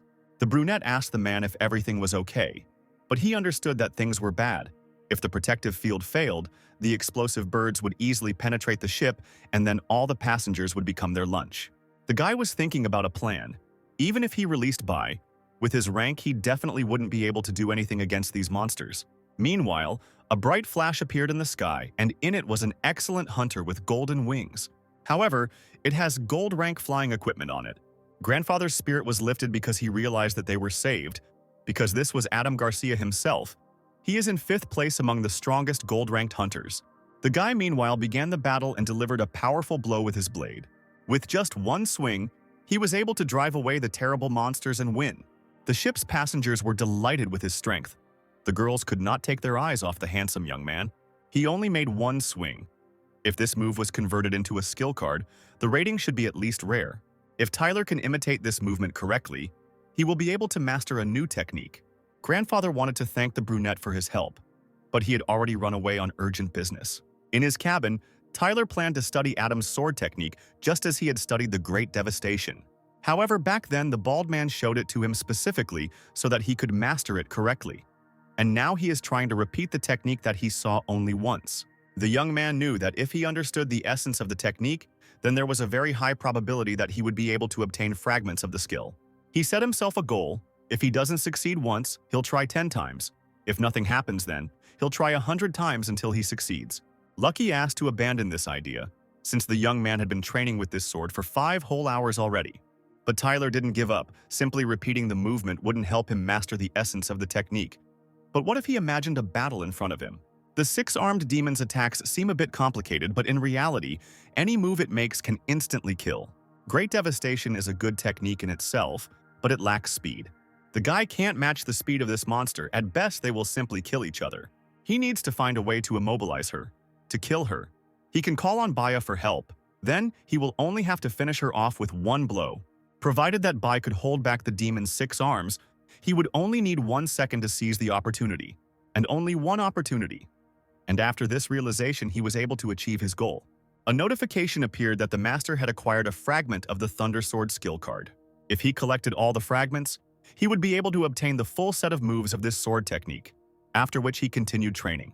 The next day, they arrived in Code Area 7C82. But because he damaged the room, he had to pay a lot of money in compensation. Wanu Forest was about 3,000 kilometers away from here. There were no military bases nearby, and the guy didn't think he could go there alone. He needs hunters, at least silver rank, who could accompany him and enter the forest with him. After a short search, they found the Adventurer's Paradise building, where a nice girl at the reception was ready to help find a group of adventurers to soon go into the forest. The girl said that Tyler was very lucky because the leader of this group is a gold rank. They are going into the forest to complete their mission, so they can take him with them. There is another option, to hire his own team, which will specifically accompany him there and back. However, the price will be much higher. But this offer did not suit him since due to the compensation he paid, he had little money left. The escort cost 200,000 credits. He needed to remember that their group was only responsible for him getting to the forest safely, and they were not responsible for his further fate. So he needed to sign that he had read and accepted all the conditions.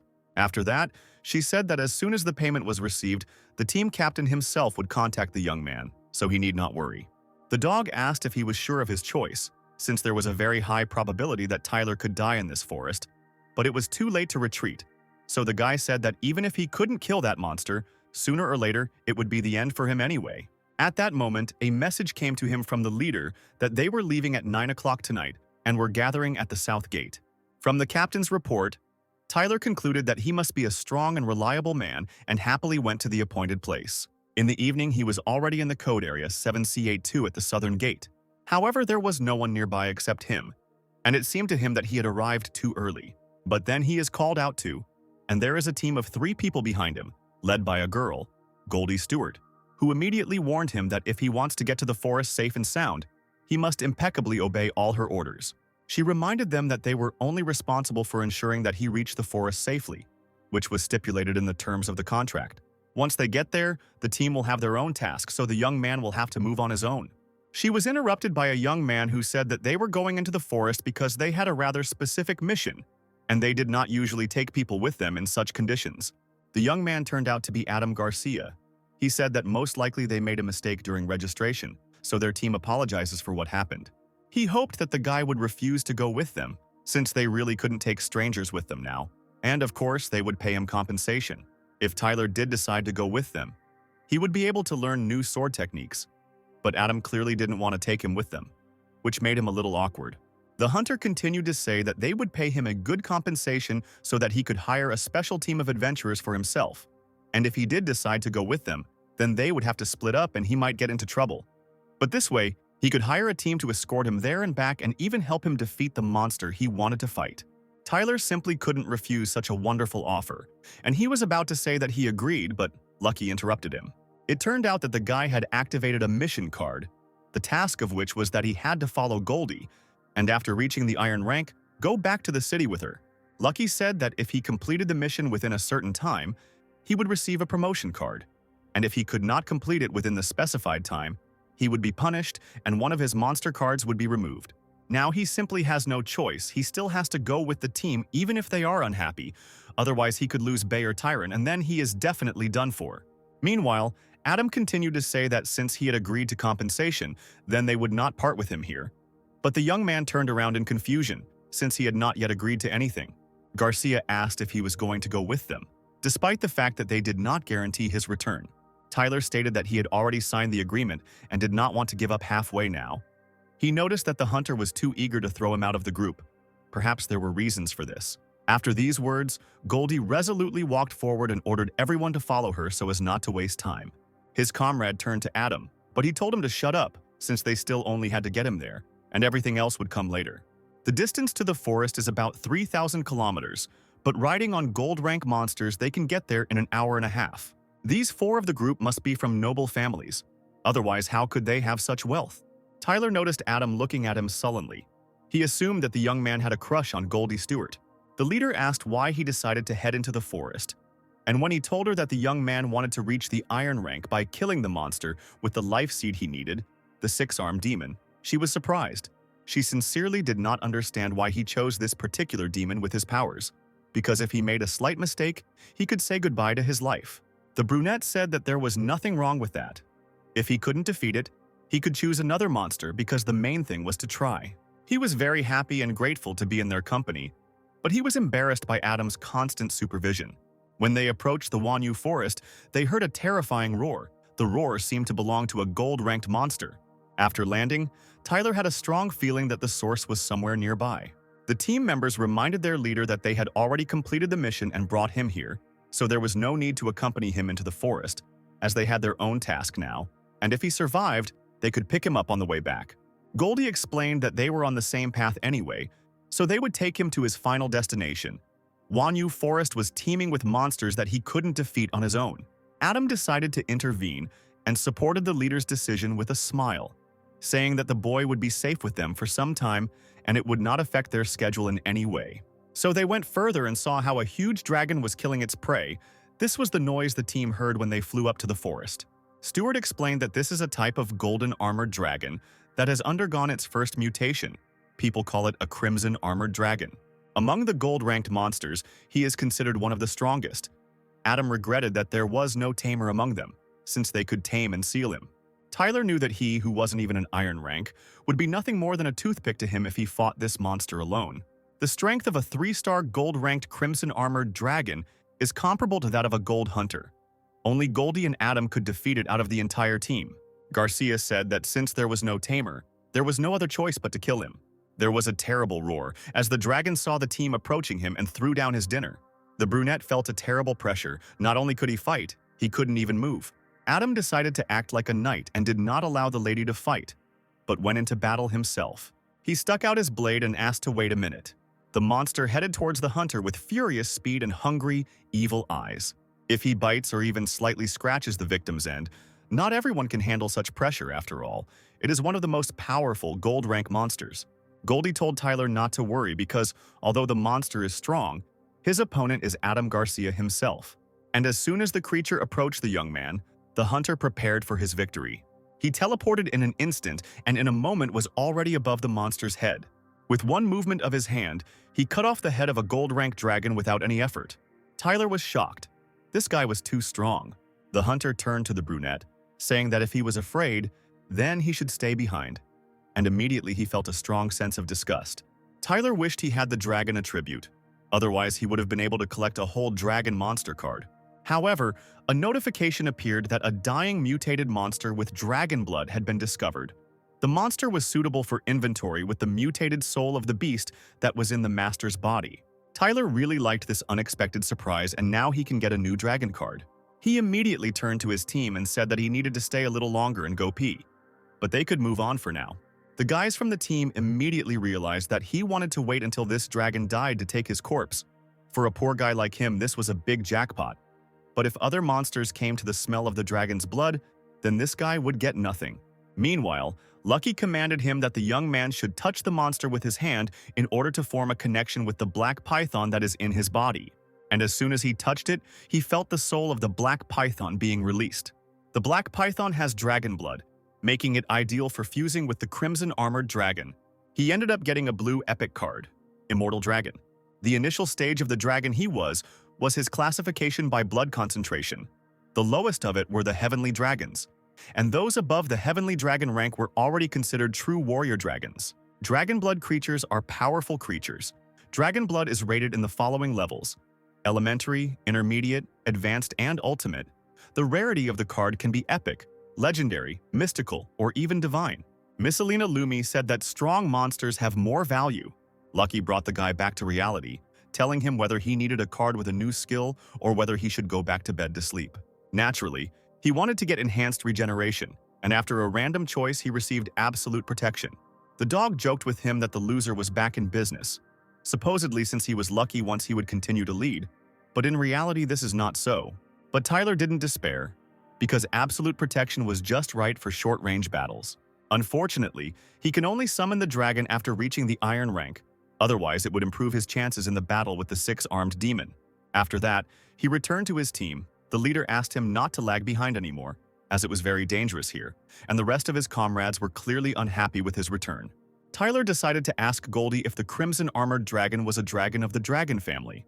The girl replied that it did not belong, but since he died from one blow from Adam, then probably the concentration of dragon blood in him is slightly higher than 8%. With such a concentration, and with the right training, he could mutate again and increase it to 10 or more, maybe even become a heavenly dragon. The young man wondered if there had ever really been a real representative of the dragon species in the 7th district. Adam decided to answer this question. It turned out that in the past, too many superiors died because of attempts to kill the dragon. This eventually angered the demigod to such a state that he destroyed that dragon. The fact that a demigod was involved in the body, all information about this incident was classified by the government. After a while, the guys finally came to the place where they would say goodbye to Tyler.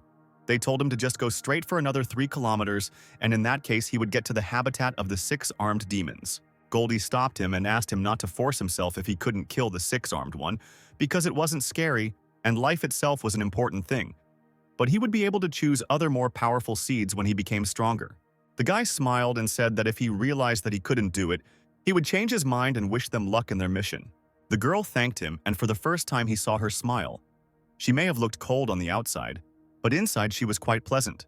Well, now it was time to go hunt the six-armed demons, and they set off on their journey together with Bai.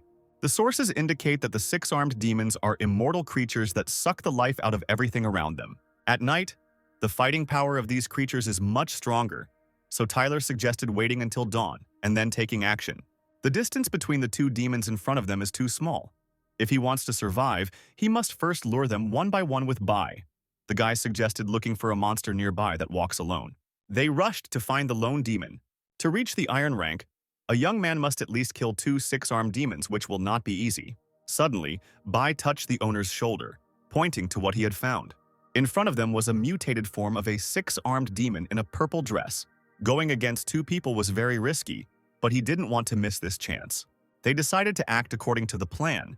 Since these demons do not have vocal cords, they will not be able to warn others. The main thing is to first deal with the mask. Once she is broken, she will die. While Bai was fighting one, Tyler decided to approach the other from behind. As soon as he approached the monster with the purple dress, she sensed him and immediately turned around. She began to attack with magic coupled with physical damage, which greatly frightened the young man. Bai turned to his master thinking he was in danger, but Tyler said it was okay and he should deal with his own first, and then think about him. He pulled a weapon out of his holster and began shooting at the mutated creature. She, in turn, became very angry and began to slam the enemy into the ground with her hands, but the guy managed to jump back in time. As soon as the monster reached the guy and almost pierced his chest with her hand, it turned out that it was his hologram. Meanwhile, Bai successfully held off the red-dressed demon with his wings. Tyler ran up to him and touched the monster's mask. Unfortunately, he didn't manage to pierce the mask completely, as he was distracted from behind by a second demon in a purple dress. She began to reach her claws straight towards his chest, and a warning popped up that the master's death rate would soon be 100%. He was offered the option to use the transformation card, and at that moment he agreed, since it was the only available way out. At that very moment, the force threw the monster back, and the hero's transformation began. In a few moments, he became a vampire and now understood what the power of such a monster felt like. And then he began a bloody massacre with the demon in the purple dress. The clever creature realized that the battle was heating up and decided to use a very powerful technique. It prepared to shoot magic from its mouth. Tyler somehow defended himself from the monster's magical attack. She decided to transform herself, and now instead of hands, she has thorns. And he didn't know how to fight this devilry. The only thing he could do was defend himself from flying projectiles thanks to his passive ability, Absolute Defense. In transformation mode, he could still use his skills. The skill of moving without a trace helped him a lot. When the 6-armed demon realized that his enemy had once again escaped death, he screamed in anger. Naturally, his relatives heard this sound and immediately rushed to his aid. Bai was still holding one of the demonesses with his wings. However, somehow, she managed to free one of her hands and wound him in the shoulder. The blonde decided not to hesitate and attack the mask of this creature with the help of his magic. And a few moments later, she was already lying lifeless on the ground. And there was a hole in her mask. While the heroes were distracted by the murdered woman, the creature in the purple dress decided to escape from them. After analyzing all the data, the guy realized that by killing this demon, he would be able to reach the iron rank and therefore he needed to catch up with her. 10. 2024. He instantly catches up with her and prepares to deliver a decisive blow to the mask in the air. With one movement of his blade, he tears the mask in half, thereby killing the monster. After this, a notification appeared that the master was under the influence of the baptism of the wound, due to which the transformation was forced to be interrupted. It turned out that the wheel of life began to turn. And right from the damaged 6-armed demoness, a seed of life appeared. He received a life seed card, but at the initial level it only gives 10% bonuses, but this one gives 20%. At the initial level, it gives 20%, and if he reaches the gold rank, he will get 80%. Which means that his hands will be almost twice as fast. The effect of dexterous hands is really impressive. Finally, he has life families, and the monster's skills and abilities have been divided. The number of summons has also increased, so Bai may not strain himself so much. Now the Iron Rank Master wanted to take a good walk in the forest. When the owner called Lucky, it turned out that he was going to take a shower and go to bed. So he was unhappy with such a late call. Tyler explained that he did it so that he could see the first upgraded monster with him. And as soon as he ordered the immortal dragon to come out, a very cute black dragon appeared. The owner liked him so much that he decided to name him Cole. The dragon was very friendly and wanted to hug him. Tyler decided that he should upgrade it once, and the rarity would rise from epic to legendary. However, at that very moment, he gets a slap on the back of the head from Lucky, who tells him to use his brain. He reminded that to upgrade a regular card to a rare one advancement card is enough, and to upgrade from rare to epic, 2 cards are needed. And even if he has enough movement cards, the dog advises him not to use them on Cole. Because he himself is still a vegetable, the monster cards that he can currently study are limited. Tyler still didn't despair, because even so, it was now no trouble for him to take a little walk through the forest. The next thing they encountered was a purple-eyed eagle, which they successfully destroyed and retrieved the map fragment. They then fought the blue wolves and accumulated 30 map fragments that could be combined into one. The young man was able to acquire the blood hunt skill after activation. The user's sense of smell is heightened, allowing him to distinguish all smells within a radius of 10 kilometers. The skill is especially sensitive to the smell of blood, the range for which increases to 30 kilometers. Tyler decided to continue the hunt, and they fought until the evening. After 7 days, they were in the forest, roasting their prey and thinking over plans. Tyler disconnected his life wheel again, as building up life force takes practice. If the conversion rate of the right exceeds 70%, then consider that this is already the ceiling, but he completely missed this conversion process. Whenever Bai or Ember kills monsters, they absorb their mana, converted into life force and eventually transferred to his life wheel. Based on how quickly they were able to kill monsters, he could easily reach the 3rd level of the Iron rank. Considering that he still needs to go back with Goldie's group, there's nothing left to do but seal the channel of the Wheel of Life to stop at the 1st level of the Iron rank, and so that the guys don't suspect anything. If we add to all this its improvement, then it will be unnecessary to continue to strain ourselves like this. Lucky said there are currently 25 working cards in stock. His monologue was interrupted by an update to the mission map, which stated that the contents had changed. The new mission is to enter deep into the Wanu forest and find Goldie, who is currently missing, and return her to Carefree City within 20 days. Tyler immediately said that he refused because he knew that he was currently at a low level, and he simply couldn't go there alone.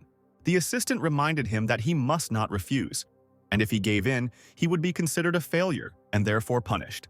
He will have to accept the risk that he could lose his epic card.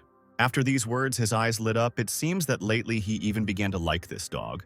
Since it is possible to ask for help, he decided to use it, and the secret advantage showed the last point where Goldie had been. But after that, the connection with her was lost. The predator goes his way, and the prey goes his way. The forest is full of monsters that he cannot defeat. However, as a blue wolf, he can easily escape from unwanted opponents, because he has super speed, and in 2 or 3 hours he will already be at the desired point. When they arrived, they saw a dry field with a stone in the middle. All of this was surrounded by forest. It felt like everything here was burnt, and there wasn't even any grass. And these deep cracks seemed very strange. The stone that stands in the middle of the forest is clearly not simple, but there are no traces of Goldie and her team here. In this case, there is only one option left: to use the tracking skill. He began a bloody hunt and his sense of smell became sharper.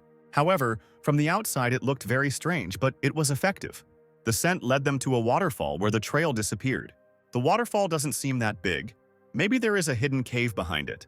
He came up with the idea of using a new monster card. It was a ghost. He needed to check if there was a hidden cave behind the waterfall or under the water. If they went underwater, they could have drowned and died. Then they would hardly have been found either, so there must be a passage. Half an hour later, there was no news, and the young man began to worry. He began to wind himself up thinking that the ghost had already died. Although he didn't even need air, the system didn't report his death. And literally a moment later, the long-awaited ghost emerges from under the water with news. Apparently, the team had special diving equipment, and based on how long it took the ghost to explore, the passage must have been quite long. The young man did not know what to do in this situation, but soon an idea came to him. With the help of the transformation card, he was able to adopt the characteristics of a ghost and swim safely underwater. After a while, they swam to the desired point and a cave appeared. Tyler was serious and determined. While the guy was swimming through the underwater tunnel, he didn't feel any pressure. He didn't need to breathe. His heart didn't beat. This invulnerable form came in very handy. The ghost's body was simply flawless. He decided to stay in this form for a little while longer and look around. He walked through the cave and did not understand where Goldie could have gone with the team. Suddenly, on the ground, he saw a dead blonde man, Adam's henchman. He was stabbed from behind and must have died while trying to escape. He has a very strange wound. It looks like it was burned right through him. Tyler didn't receive information about the mission failure, which means Goldie is still alive, but it seems to be very dangerous here. We need to be extremely careful. As soon as he came out of the passage into the main cave, fear and horror of what he saw appeared on his face.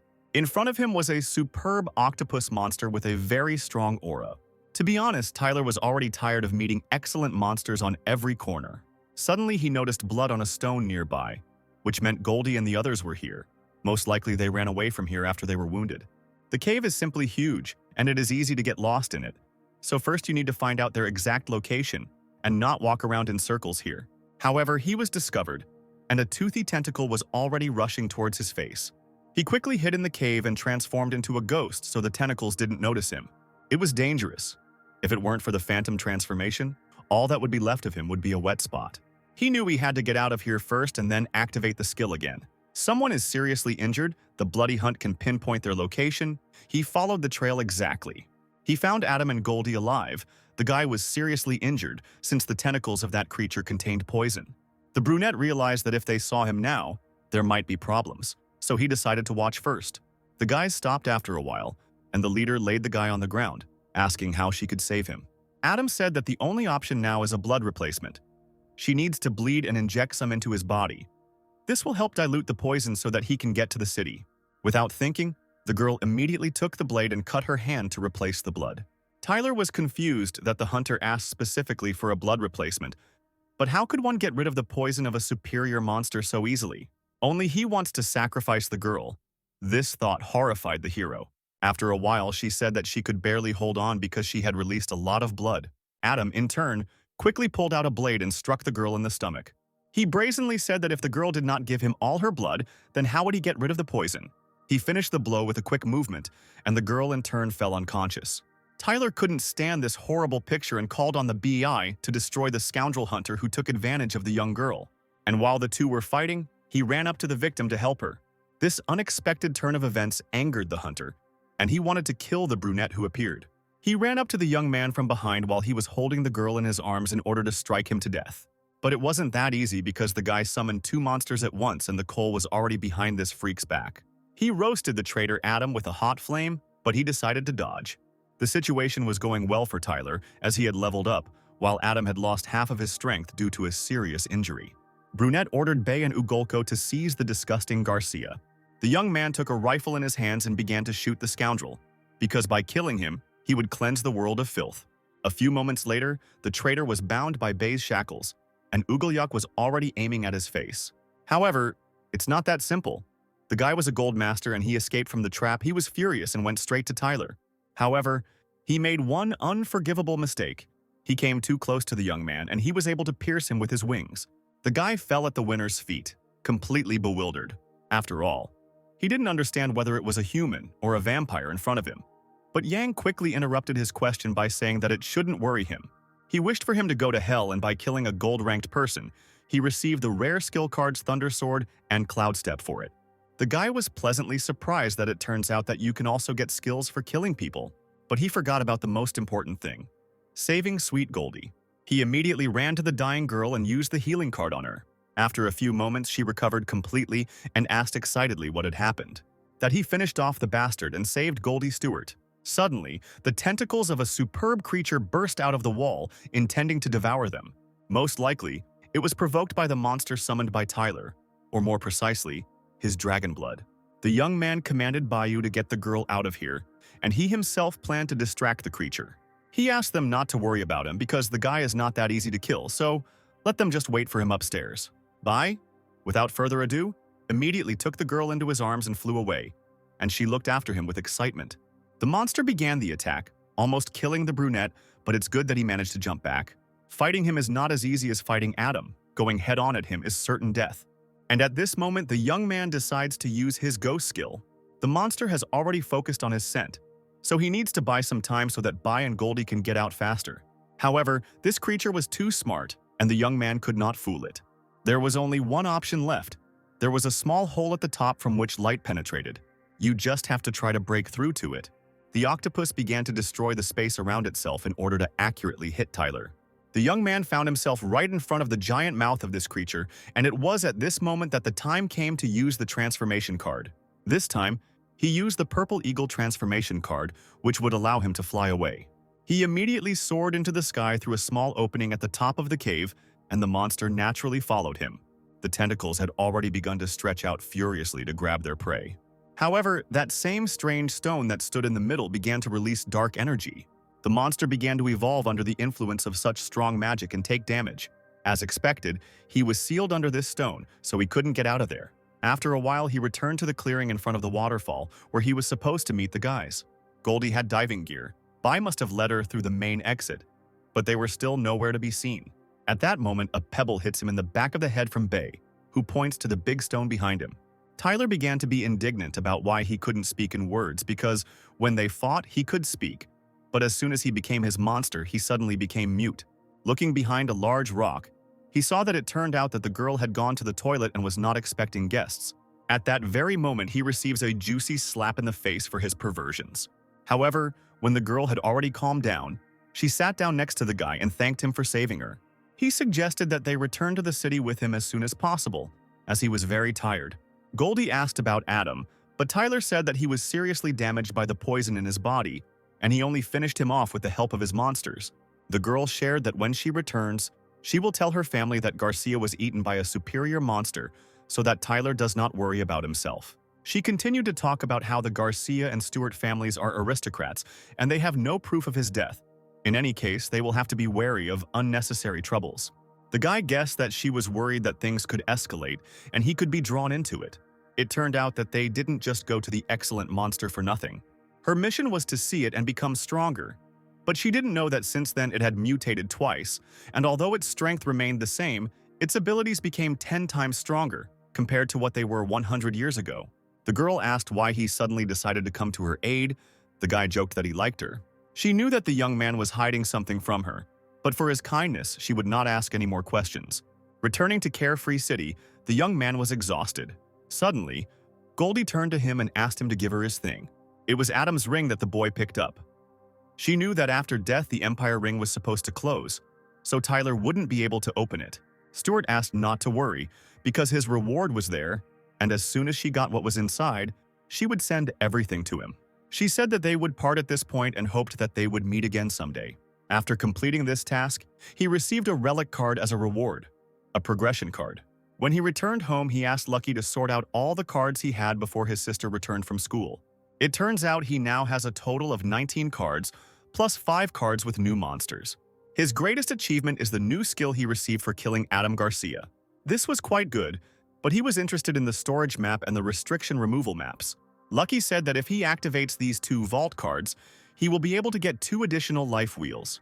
This meant that he would have 2 more storages of life energy. As for the card of removing restrictions, after use it increases his ability to use any item. Since it increases the possibilities of use, he decided to use it on Lucky.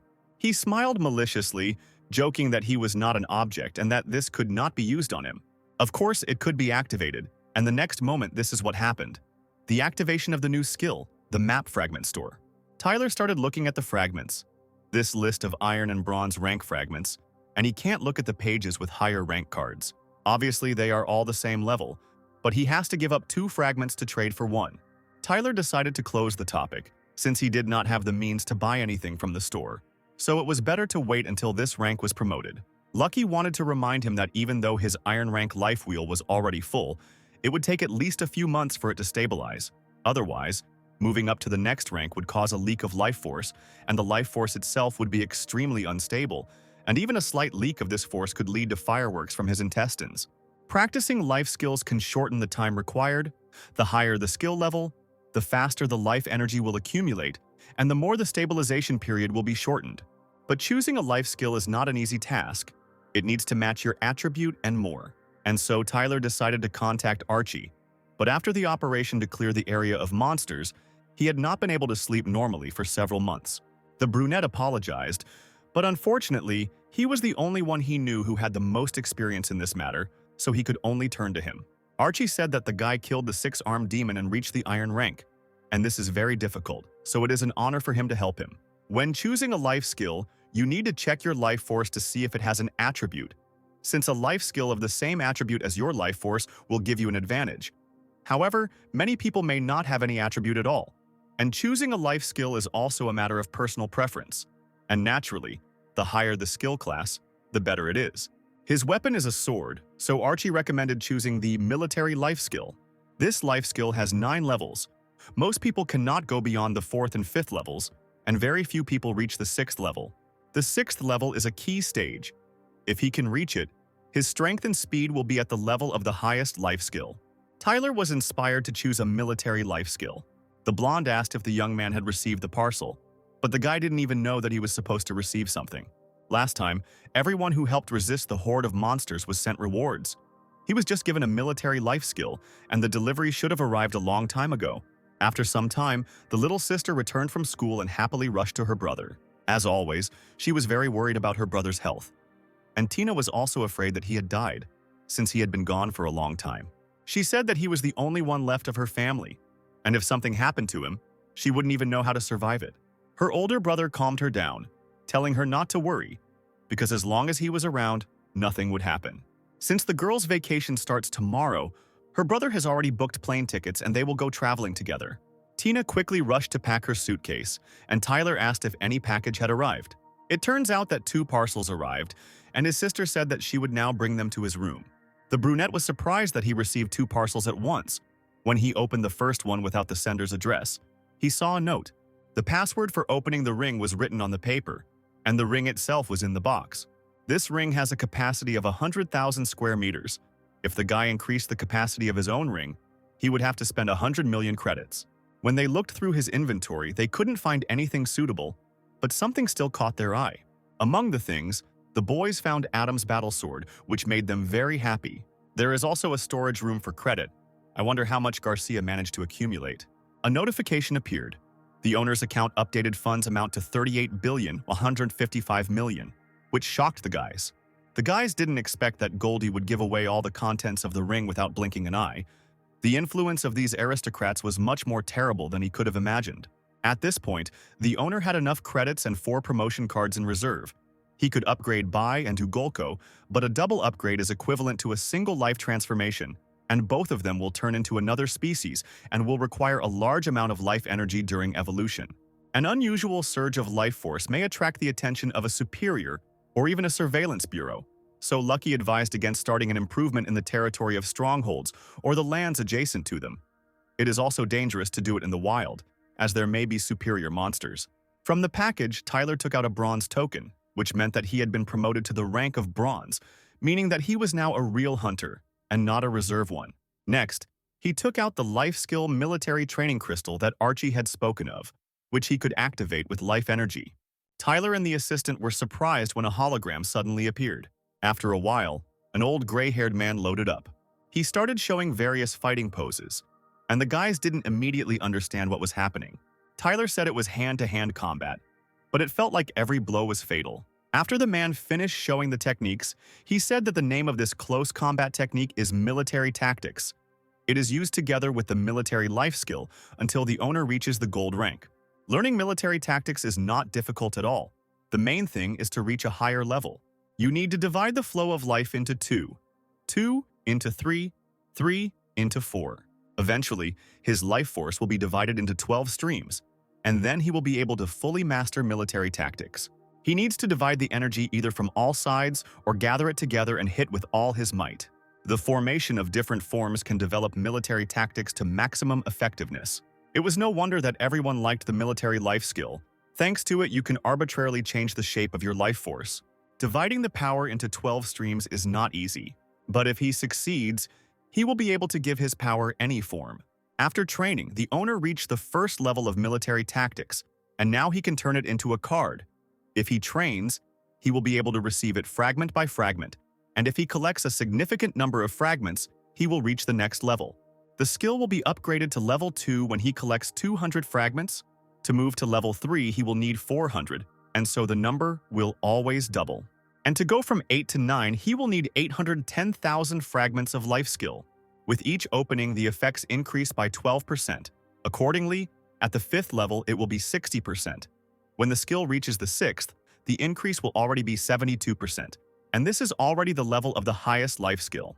Tyler realized that if he collected fragments, he could reach higher levels much faster than others. He was able to reach the first level in one evening, but there are those who needed only half an hour. Suddenly, Tina entered the room and greeted her brother in a cook's costume.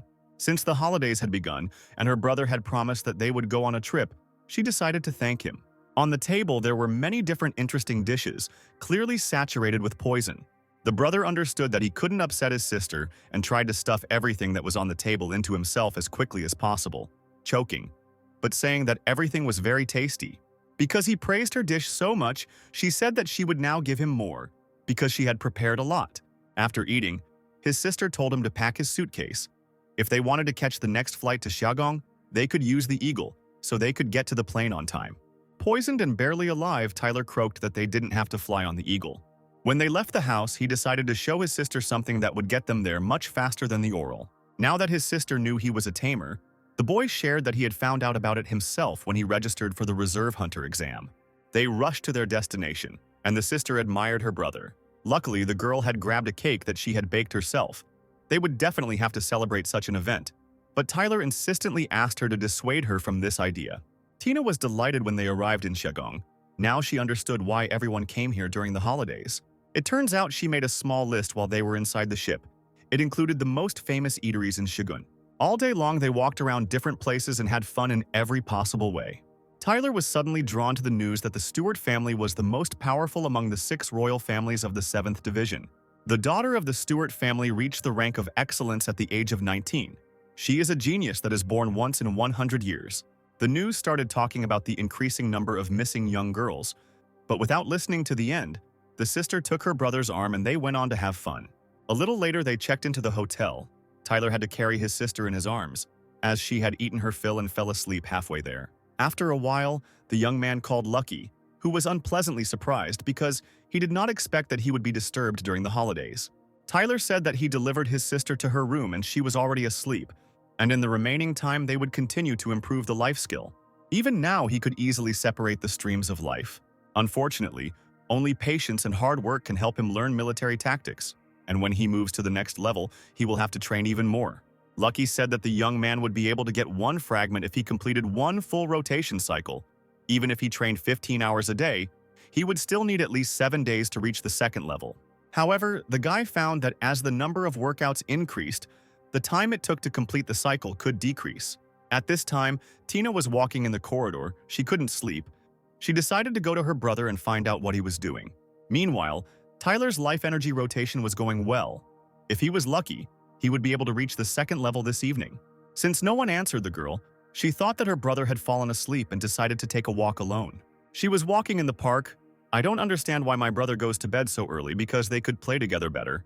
Suddenly, the girl felt like someone was following her and she became worried. She decided that it would be better to return to the hotel and go for a walk with her brother tomorrow. After she crumpled the bag and threw it in the trash, it suddenly came to life and showed its teeth, and then completely swallowed her. After a while, the detective was already at the hotel and was sorting out what was happening. The hotel owner tried to convince that his hotel had always been very popular among guests because they carefully monitored the safety of their stay. Their cameras could have captured the missing girl leaving her room, but the perpetrator must have been well aware of the location of cameras throughout the hotel. After she left her room, no other camera was able to record her, likely indicating that the crime was committed in the blind spots of the surveillance cameras. The first to report the girl's disappearance was her brother, who had checked into the hotel with her, and when he discovered that she was not in her room, he immediately reported it to them.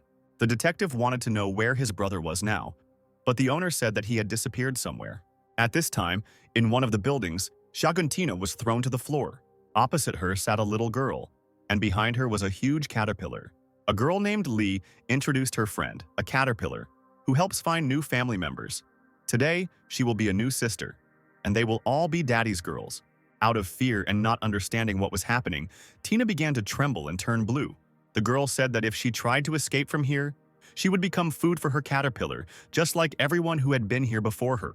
She sat on Tina and began to choke her, saying that she liked her, but she had to be an obedient sister. Meanwhile, in the same building, there was a guard standing by the elevator. Thanks to the blood hunt skill, Tyler knew that his sister was here and was serious. The guards became hostile and prepared to shoot, and one of them also warned to send all the guards.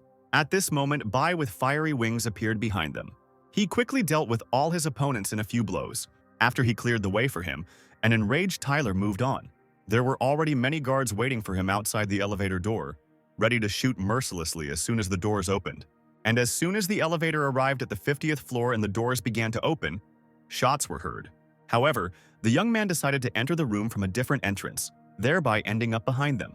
After some time, they were all defeated, because the elder brother would punish anyone who dared to touch his sister.